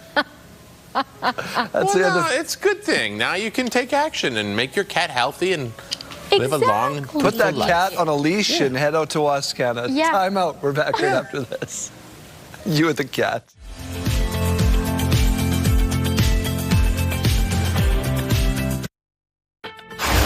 It's Thursday, April 9th. Overall, wildfire conditions have improved compared to last year in parts of the north and central region, the forested parts of the province. However, the south remains relatively the same as the onset of 2025. How the province is preparing for the upcoming wildfire season. I would say this tunnel should take maybe 2 to 3 minutes to walk through, and I would say it might take seven minutes to get through the tunnel. Tunnel troubles in Saskatoon. A senior calling for improvements to pedestrian walkways. So it's kind of a mishmash and a mixing pot of healing modalities that people really need in these small towns. And a Métis woman is blending filmmaking and yoga as a form of healing. Stay with us, Saskatchewan. Your morning starts right now.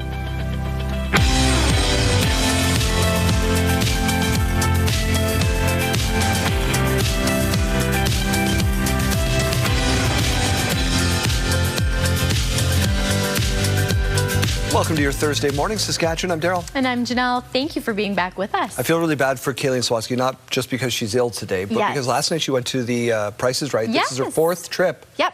And she's never been called on stage. No. That's her only Christmas wish. I know. And birthday wish. And Thursday wish. Yeah. And Tuesday wish. Everyday wish. Everyday wish. That's all she wanted, is to be called to come on down. I know. As if we don't get enough attention doing what we do. Well, 5th time's a charm, I guess. I suppose. We should probably get her more tickets, and we wish her a quick recovery. Yes. Let's get back to what you came here for, and that's news. And we begin with the Liberals now just 1 seat shy of securing a majority after a floor crossing yesterday. We thought absolutely no way would she cross. So now I'm wondering, why did she cross? What did Carney give her? Look at her social media feed. Up until just hours ago, she was trashing and attacking the Liberal government of which she's now proudly a part. This is very cynical and it's very odd. Marilyn Gladu had been a Conservative MP representing her southwestern Ontario riding since 2015. She even ran for the Conservative leadership in 2020, but was disqualified. Gladu is the 5th opposition MP to join the Liberal caucus since November. That move comes ahead of those 3 by-elections, which begin on Monday. Regina Capel MP and Conservative House Leader Andrew Scheer was on the program this morning. Here's his reaction. It's disappointing. You know, Marilyn made a commitment to her voters and her Conservative team that she would fight to end Liberal inflation, to fight for relief and affordability crisis, and now she's joined the very party that's caused it all in the first place. So I never understand how people can do that, now join a party that's completely opposite of all her publicly stated positions. It's also kind of cynical for Mark Carney. You know, he's been doing this, cobbling this majority that Canadians denied him in the last election. Canadians gave him a minority government, not a majority. And I don't think voters are pleased that the fundamental nature of the government he leads has changed through backroom deals and private conversations that Canadians don't have an opportunity to pass judgment on. I suppose the real test of that will come in the next election when voters in those constituencies have that opportunity. Is it something with your leader, Pierre Poilievre, that these MPs are jumping ship, or is it something that Carney is attracting them? What's happening on that level? All I can say is Pierre is exactly who he has said he is. We ran under his banner because we believed in fighting Liberal inflation and providing tax relief. Pierre was the only one talking about what actually causes inflation, massive deficits and money printing that pays for it.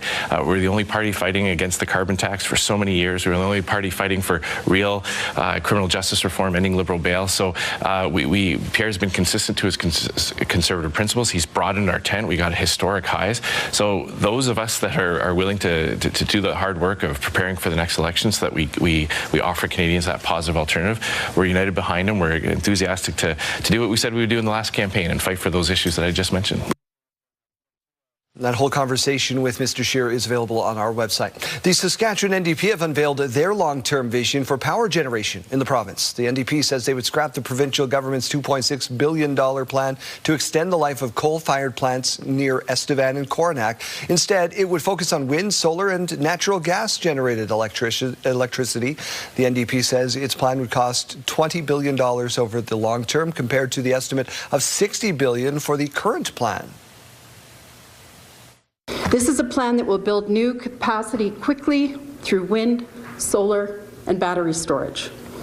It will add reliable natural gas to make sure the system works when people need it. In a written statement, the government said the NDP's plan would dismantle nearly one-third of Sask Power's baseload generation and contains no commitment to keep the carbon tax off your power bill. The Saskatchewan Public Safety Agency held a technical briefing Wednesday on seasonal conditions and how they are preparing for the upcoming wildfire season. The SPSA says wildfire detection tower staff have arrived this week to begin training for the spring, and it's not currently aware of any active wildfires in the province. The provincial budget earmarked an additional $20 million for the SPSA, which brings it to $140 million total. Last year in Saskatchewan, wildfire destroyed hundreds of homes and led to the evacuation, as you remember, of thousands of people. The province even declared a state of emergency.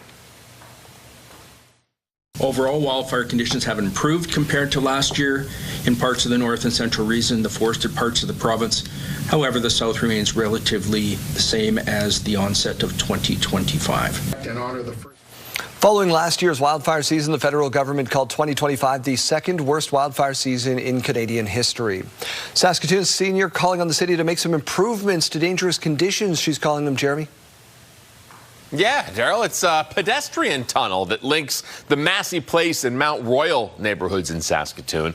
As Carla Shinkaruk tells us, the city has said it's monitoring the situation, but that's providing little comfort. At this time of year, it's quite treacherous.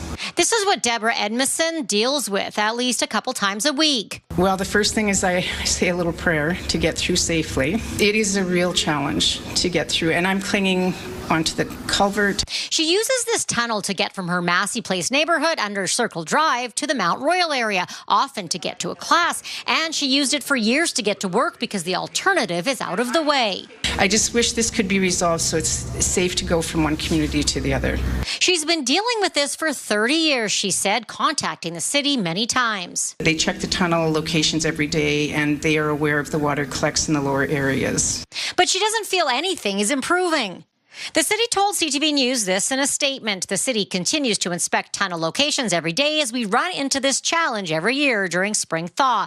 They're actively trying to keep water flowing during the freeze-thaw cycles. When necessary, the city will barricade tunnels. They're monitoring and will explore any other solution if possible.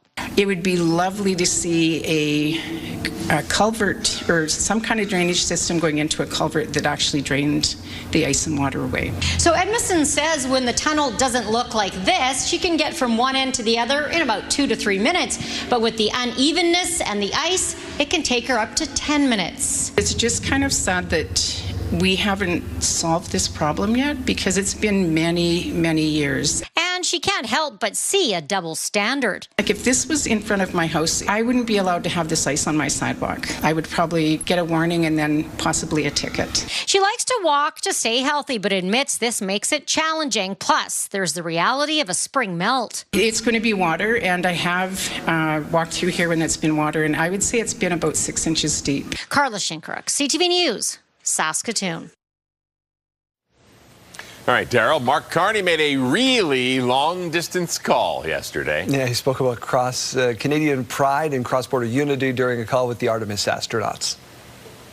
Canadians are so proud of what you're doing and the collaboration, and I just want to have a chance, if I may.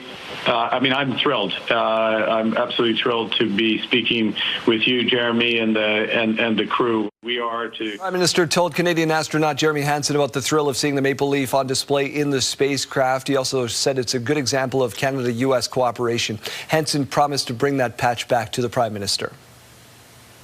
One point of reassurance that the preference is for maple syrup over Nutella on your pancakes in the morning.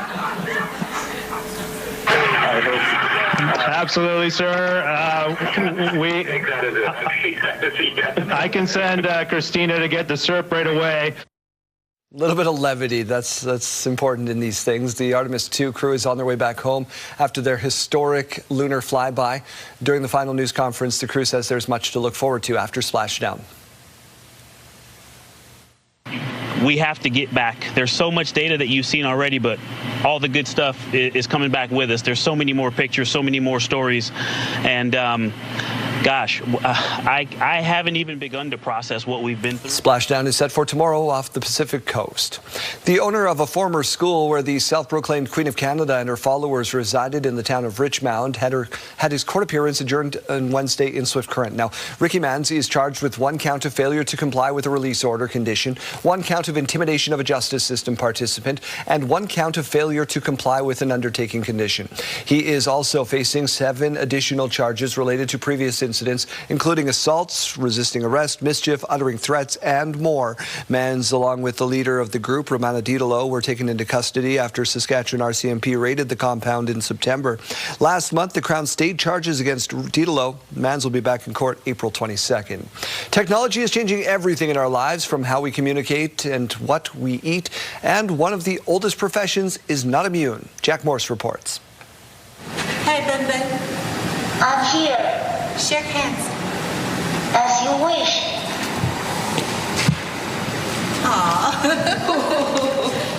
That's the Unitree quadruped robot called a dog robot. It could be used to inspect crops and support farmers in the field. We can see the farmers' life is getting easier, so they can spend the valuable time with their families. It's just one piece of advanced tech that's changing how farmers work. It's very interesting the way things are going. I'm very excited. Farmers gathered in Innisfil today for a look at this cutting-edge tech. I'm very impressed not only with the technology, but with the acceptance of the technology in our agricultural industry, and just doing more and more and more each year, and doing it efficiently and effectively to feed us. Robots like this one can be used for general help around the farm, but there are more specialized machines too.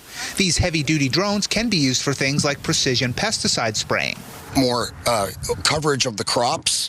There's more of a efficiency. Rather than taking out a tractor in the field, you're able to just fly over and spray, and it's very precise. When used correctly, machines like the ones on display here today can give time back to the farmer, making a job known for long hours and hard work just a little bit easier. There was the old saying, you would be able to just sit there and push a button and have everything done for you. Well, guess what? That's going to be a reality, and it is a reality. But it's more than just saving labor. More efficient growing means more food, cheaper. Jack Morse, CTV News. One of the best traditions in golf, the par 3 contest before the Masters kicks off today.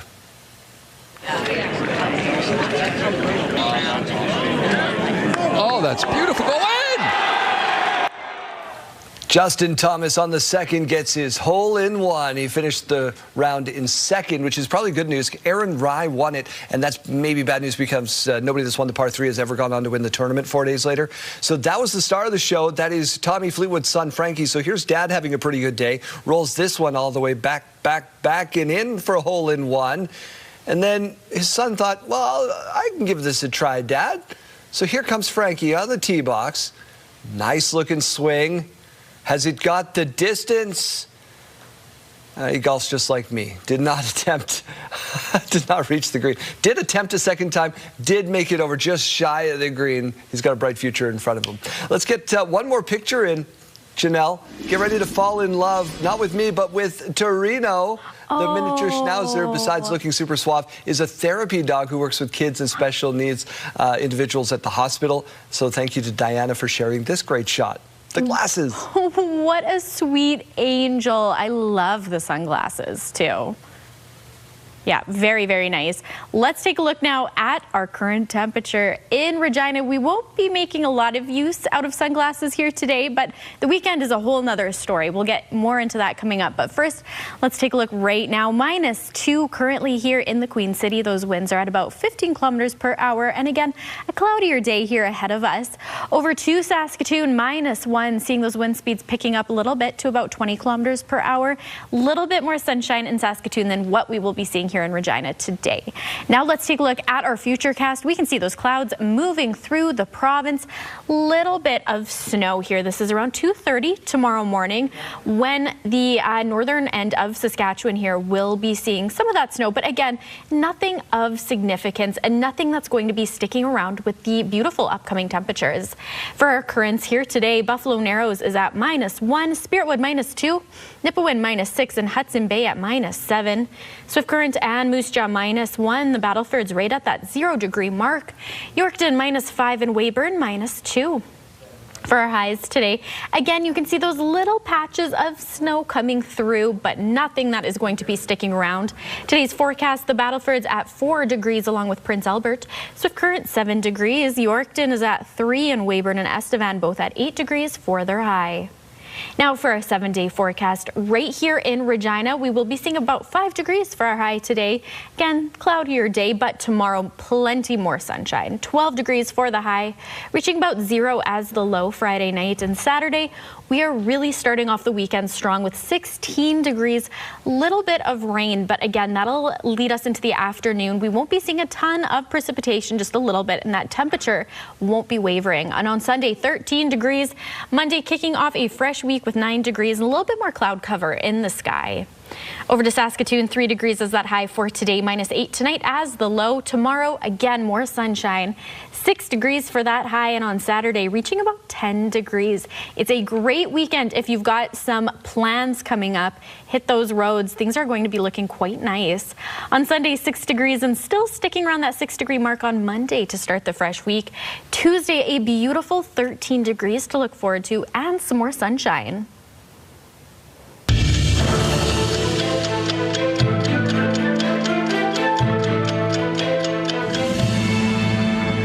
This day in history, April 9th, 1917, the Canadian Army began the Battle of Vimy Ridge. April 9th, 2003, Baghdad fell to U.S. forces, symbolizing the end of Saddam Hussein's reign. And April 9th, 2005, the Prince of Wales and Camilla Parker Bowles married in a civil ceremony at Windsor.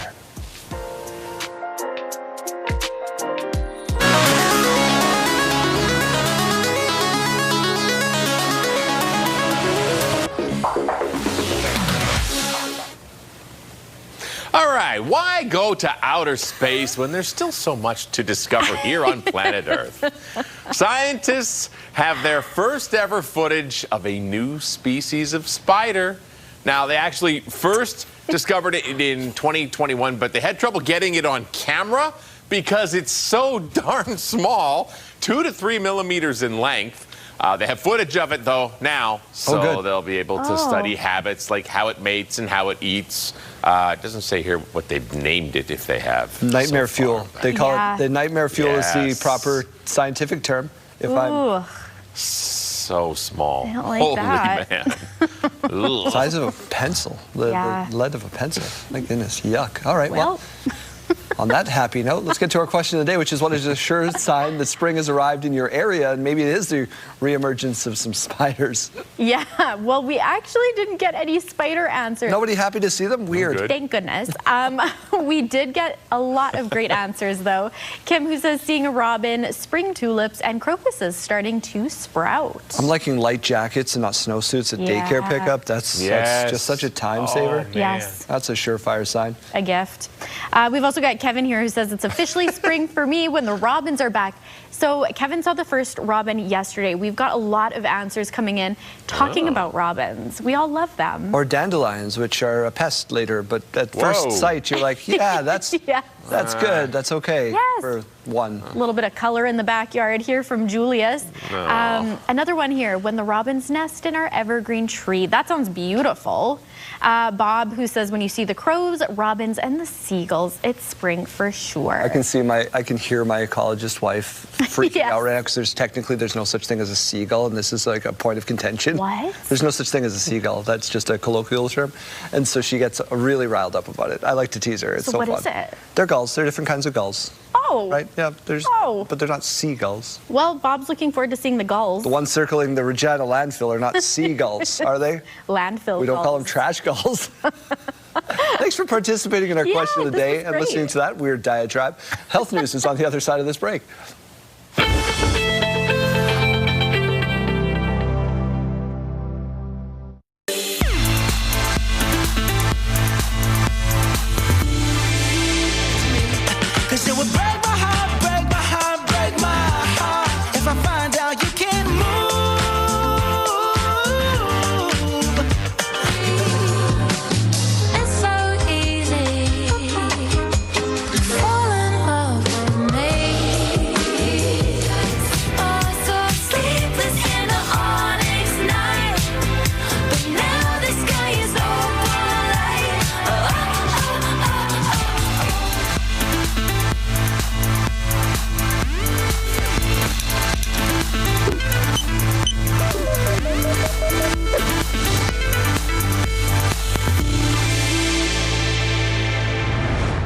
It's the place where your body's battery is recharged. Your bed helps you catch those Z's, but a social media trend called bedtime stacking has some using it for more than just sleep. You spend a lot of time in your bed, some of which you're trying to be productive, and that's not productive for going to sleep. Dr. Brian Chen with the Cleveland Clinic Sleep Disorder Center says bedtime stacking means you bring everything you need to get ready for bed to the bed. That could include beauty and skincare products, books, snacks, a journal, water bottle, or a laptop. This sleep habit is supposed to help a person get things done while allowing them to wind down and relax. The sacrifice you're making is not perhaps going to sleep as fast as you could.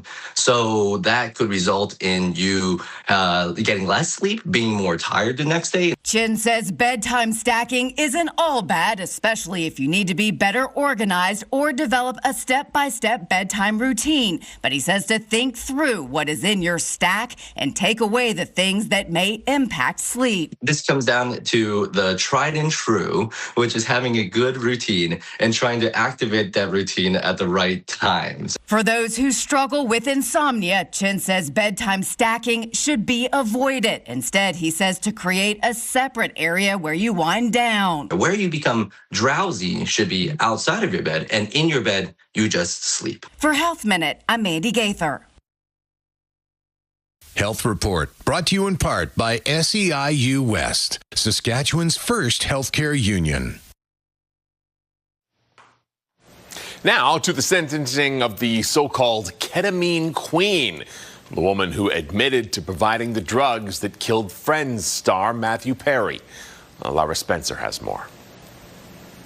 This morning, a convicted drug dealer so prolific she's dubbed the ketamine queen, officially beginning her prison sentence for providing the lethal dose of the powerful anesthetic that killed Friends star Matthew Perry. Jasveen Sangha sentenced to 15 years behind bars on 5 federal counts, including distribution of ketamine resulting in death. Prosecutors allege Sangha profited from Perry's history of addiction, saying she knew and disregarded the grave harm her conduct was causing. Perry's family speaking out outside the courtroom.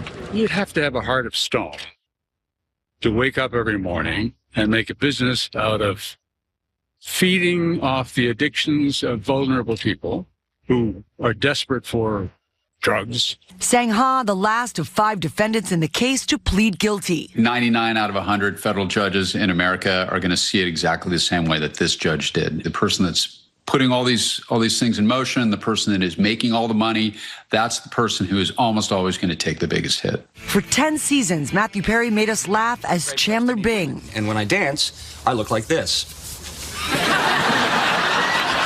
But off camera, the actor faced the dark reality of substance abuse. He opened up to our Diane Sawyer a year before his untimely death. You say, addiction, the big terrible thing, is far too powerful for anyone to defeat alone.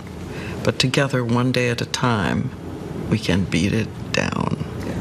Your disease is just outside, just doing one-arm push-ups, just waiting for you, waiting to get you alone.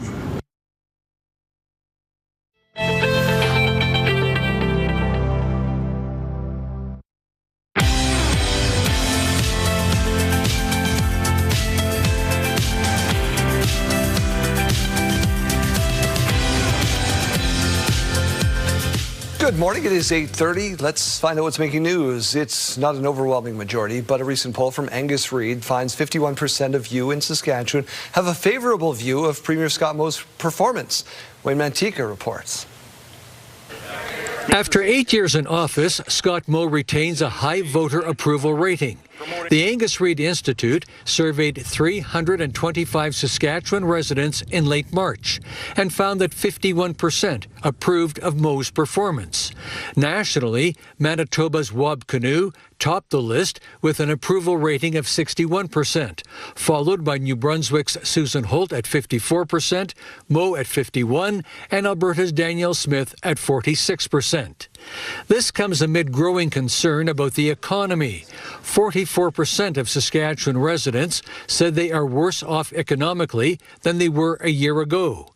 The cost of living and health care were the top two issues for Saskatchewan residents surveyed, with jobs and the deficit further down the list. Opposition leader Carla Beck's approval rating was much lower than Mo's at 33%. The same poll shows affordability is the number one issue for people in this province. Healthcare, jobs in the economy, those are the things that people care about. Those are the things that we are going to continue to connect on. Despite concerns about the economy and healthcare, the survey found that nearly half of Saskatchewan residents were satisfied with the direction of the province.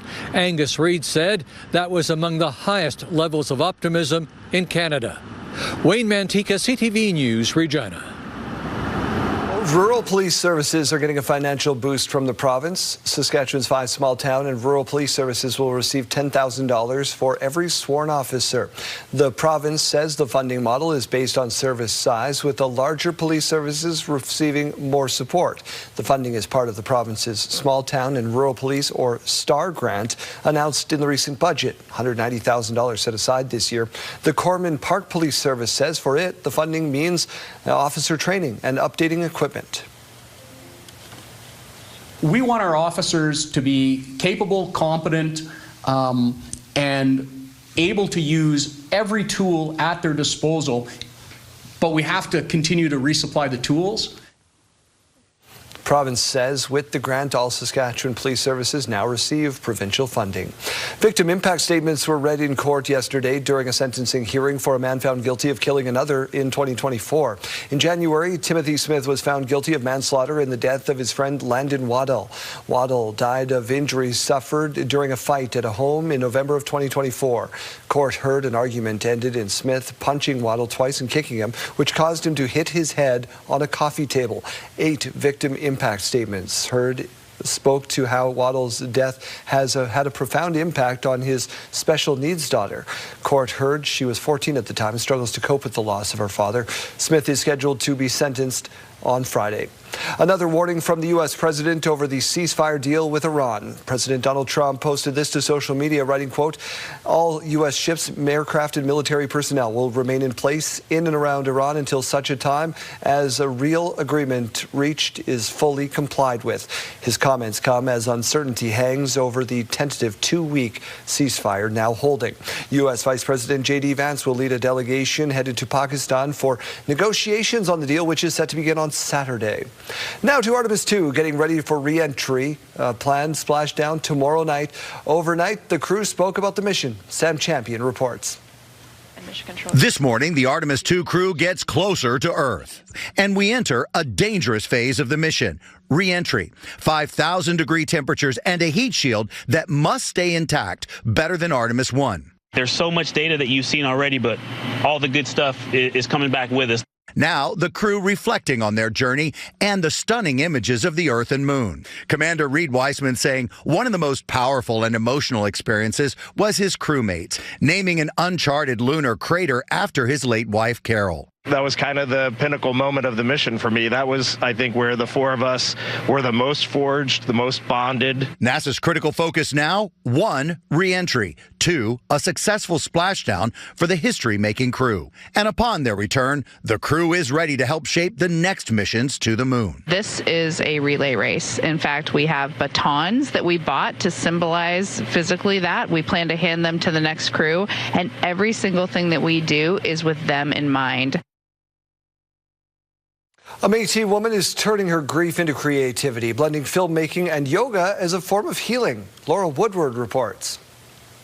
You're sitting up nice and tall. Danielle Van Dale started Ella Studios, creating what she describes as art therapy. It's an expressive arts therapy studio that is mobile in nature in terms of sometimes I'll be teaching yoga. Sometimes I will be filming in Métis and Indigenous communities. Van Dale says the idea was born out of personal trauma. She says she lost custody of her adopted daughter, Ella, during a period of mental health struggles. My daughter came to me in a dream. She put a crayon in my hand and said to go make beautiful things. She channeled her grief into creativity, blending yoga and filmmaking. And I could be go down the road of addiction, depression, like all the mental health issues, or I can take the road of creativity. And it was hard but I chose that road. And once I got there, I didn't realize how many other people had same stories, because you start to feel like you're alone in that grief. Vandale's films follow themes of pain, identity, and healing, often using nature and movement to tell the stories. She says her filmmaking work and yoga classes frequently take her into smaller Indigenous communities where mental health supports can be limited. So it's kind of a mishmash and a mixing pot of healing modalities that people really need in these small towns. Vandale says her goal is to help others work through their own difficult experiences. Laurel Woodward, CTV News, Waka. Raw, but... All right, well, if the weather forecast today were a movie, what would we call it? Dark and kind of warm is what I would call it. Oh, sounds like a drama. What's going on? All right, well, it is kind of dark behind me. We are experiencing a cloudier morning here, but tomorrow much brighter for a good portion of Saskatchewan. These temperatures, though, looking beautiful. -2 currently, 15-kilometer-per-hour winds. Again, a nice calm start here to our Thursday. Over to Saskatoon, -1, 20-kilometer-per-hour winds, seeing a little bit more sunshine than what we are seeing here in the Queen City. Now let's take a look over at Futurecast. We can see those clouds moving through. Now a little bit of snow. Again, early tomorrow morning is when we will start to see that begin to sweep through northern Saskatchewan. Nothing of significance, though, especially with these warm temperatures. It won't be sticking around for very long. For our currents here, Spirit Wood is at -2, Buffalo Narrows -1, Stony Rapids -11, Nipawin and Melfort both at -5, Swift Current and Kindersley -1, Yorkton -5, Estevan sitting at -3, and Weyburn -2. For our highs today, this is what we can expect. Again, those little spots here of snow, but not a lot that will be coming our way. So the Battleford sitting at about 4 degrees, along with Prince Albert for their high. Swift Current 7, Yorkton at 3, Weyburn at 8, along with Estevan. Now let's take a look over at our 5-day forecast. Right here in Regina, we will be seeing about 5 degrees for our high today, -9 tonight as that low, and tomorrow lots more sunshine, 12 degrees, 0 in the evening as the low, and on Saturday a little bit of rain coming our way, some spring rain showers, and 16 degrees, so a beautiful temperature for Saturday. Sunday some more sunshine and 13 degrees, and on Monday cloudier skies, but that 9 degrees for our high. Saskatoon now 3 degrees today for the high. Tomorrow more sunshine with 6 degrees. Saturday sitting at about 10 degrees as that high, 0 as the low, and seeing more sunshine. Sunday a little bit cloudier, 6 degrees, and on Monday we'll see those cloudy skies continue, still at that 6-degree mark, and only reaching about -1 Monday night for the low.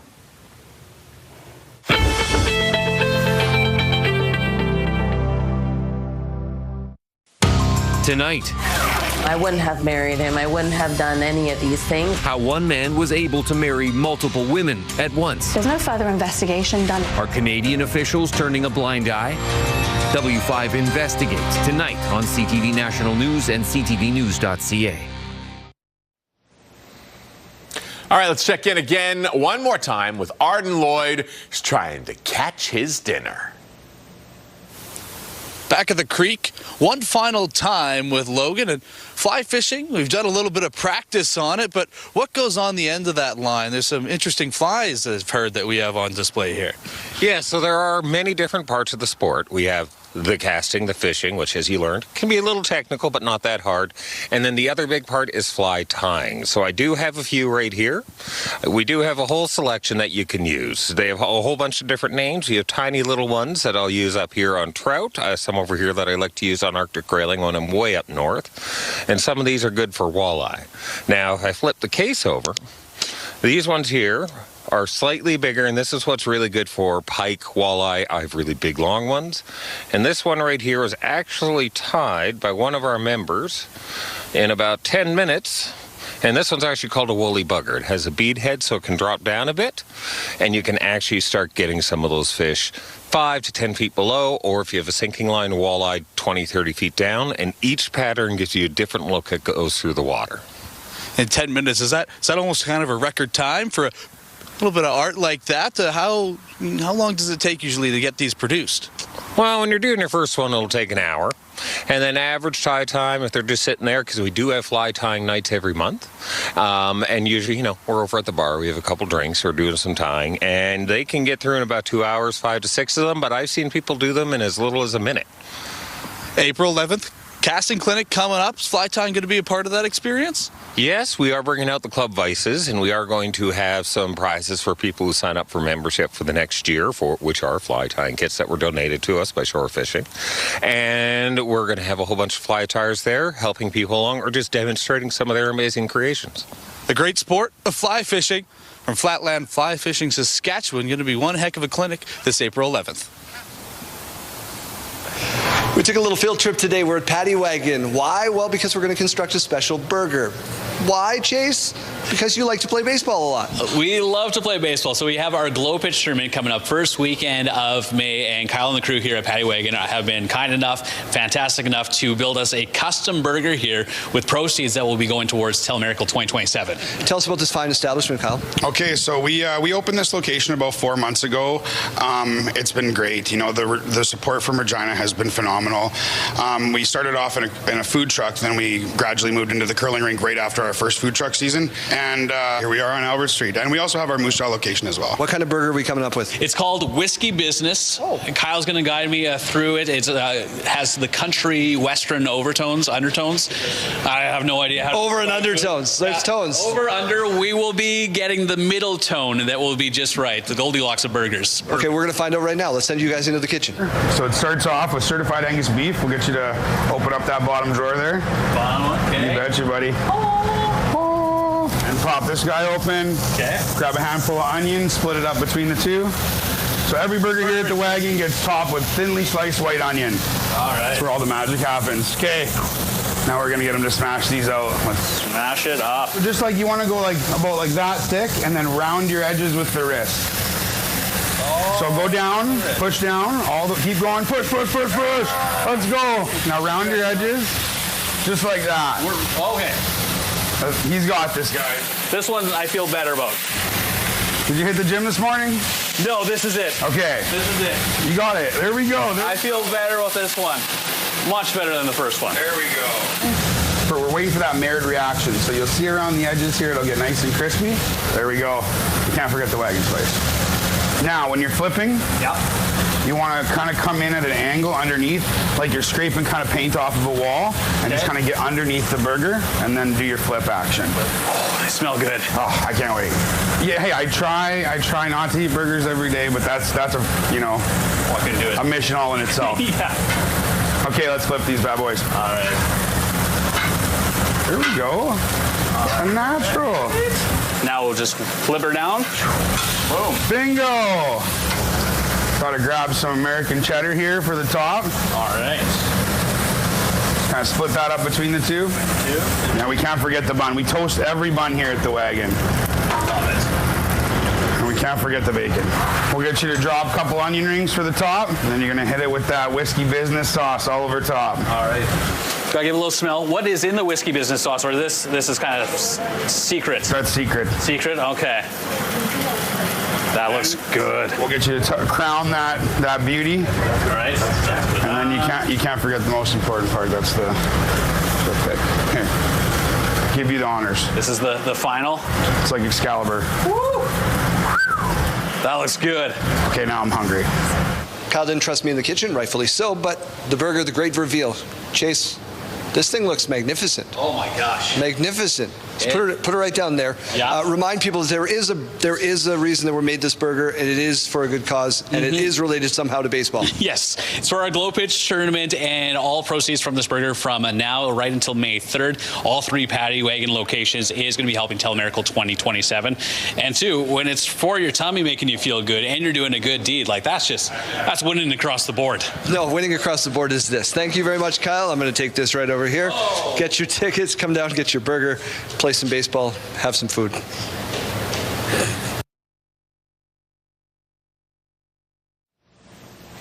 Saskatchewan has some long-standing rules when it comes to entertainment perceived as nudity.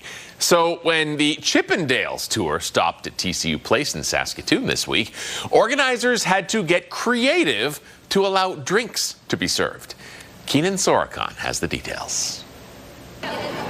As hundreds of women made their way to TCU Place to see the touring striptease dance troupe Chippendales, tucked away at the back of the lobby were some volunteers and puppies from New Hope Dog Rescue. This wasn't just some unusual partnership. It was an obligation under a decades-old rule in Saskatchewan. Once you have a show, like I said, that has that active stripping going on, the regulations basically say that if you're going to do that, you really can't open a bar of any kind. The only way you can go out and see naughty bits while enjoying a drink in Saskatchewan is if the bar benefits a charity, and it can only be done once a year. Oiled up male dancers and some fuzzy dogs on the same site. I thought, how could we ask for a better Tuesday? The strange circumstances weren't lost on organizers, given the many places bars are allowed to operate. People can drink in a million venues in Saskatchewan, and they can do it from 10 or 11 in the morning till 2 a.m. We're talking about a 100-minute window where people have paid money to come see a show. Saskatoon's struggles with alcohol in public date back to its origins. Founded by the Temperance Colonization Society in 1883, the city was meant to be a utopia. Its first liquor permit was swiftly taken away. Prohibition stopped all public drinking for 20 years, and liquor laws weren't modernized until 1960, moving from beer parlors to licensed dining rooms, restaurants, and lounges. So if you were a woman in Saskatchewan, you couldn't drink in public until 1960, when there was a major liberalization of the liquor laws. Laws weren't opened up again until 2014, but stripping or nudity of any kind always had pushback. Saskatoon's most famous case was Showgirls, which tried fighting its case to serve alcohol all the way to the Supreme Court. These court battles helped it stay open a little while longer, and it even tried opening a bar in the same building, separated by these doors, with drinking on one side and the strip show on the other. But even it closed for good more than 2 decades ago. And since the beginning, history shows it's the demand of the people that has moved the needle. Government has never really been interested in legislating liquor except for at the demand of the population. Now those at the show are wondering if it's time to reconsider this strip and sip rule. Well, it seems a little selective. I just thought it was okay. Keenan Sorokhan, CTV News, Saskatoon.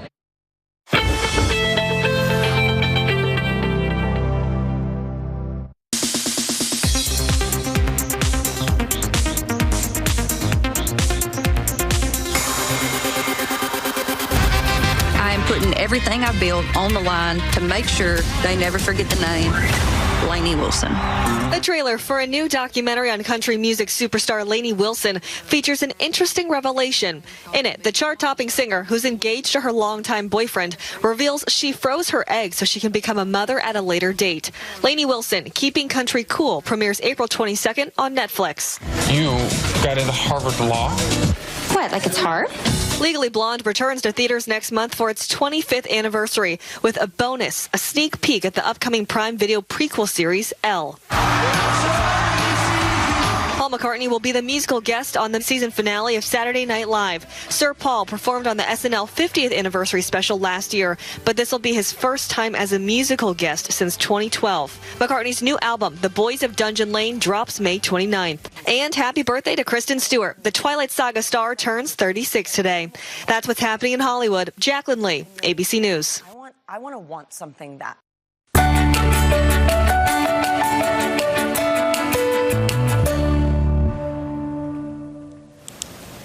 Snow skiing comes naturally to some, but for others, it is a learned skill. That means people need an instructor when they first take up the sport.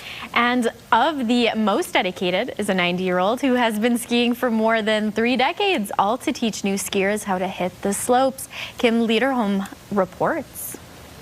Small steps better than big steps.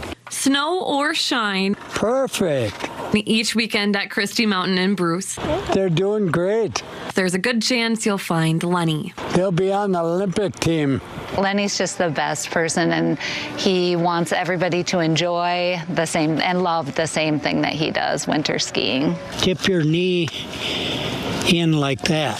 The 90-year-old volunteer ski instructor has been coming to Christie Mountain for nearly 35 years. They make this like a big family. And it's where he spends his days helping others learn the sport. Attaboy! By giving them the proper instruction to get them be able to control their skis down the hill,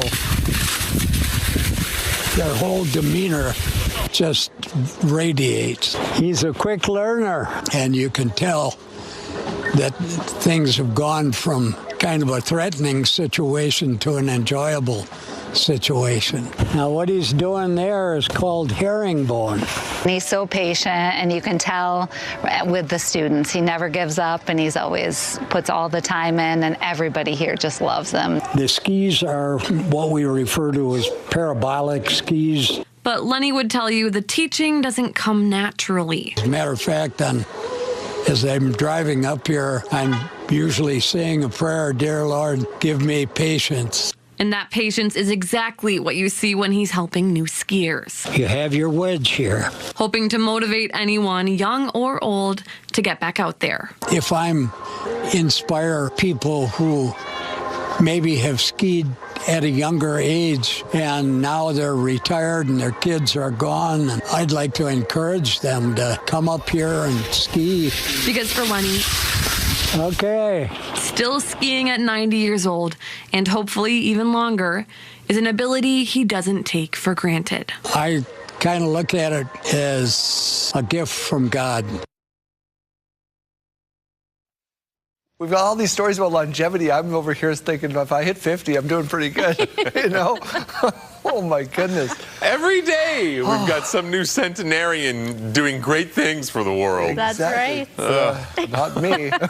Sidebar time.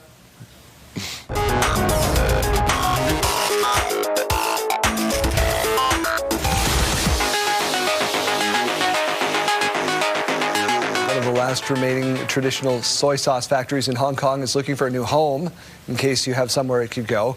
The rural area where the factory has been for decades is being turned into a city, forcing a small factory to move. The family-run business has been using traditional methods for making soy sauce for more than 80 years. Part of the process includes using sunlight, so they need a piece of land with a skylight to make this all happen. Did you miss the part where it said where they're moving it because they need to build a city? Yeah. We're just casually, yeah. We're just casually tossing a city. Maybe there's like lots of odors or something that come from this process that they can't have it near residential. I don't know. Yeah. That was weird. Maybe it's really bad soy sauce. I don't know. It's been around for a long time. Yeah. Around for a long time. Your turn. Okay. Well, tourists are flocking to a town east of Brussels to check out some famous blossoms.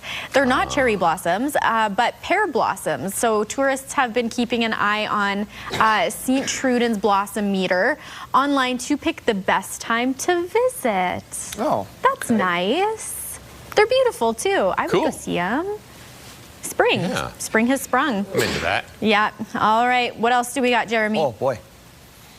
All right. What if yesterday's leftovers could become tomorrow's precious jewels? I say no. Well, this scientist has found a way to turn overripe fruit and spoiled produce into upcycled glittering accessories. This gal's name is Annabella Chan, and she creates these things by drying, simmering, boiling, and grinding overripe produce, and then makes the shiny stones out of that. I like this. Do you ever look at something that is not edible and you think that would taste good? No.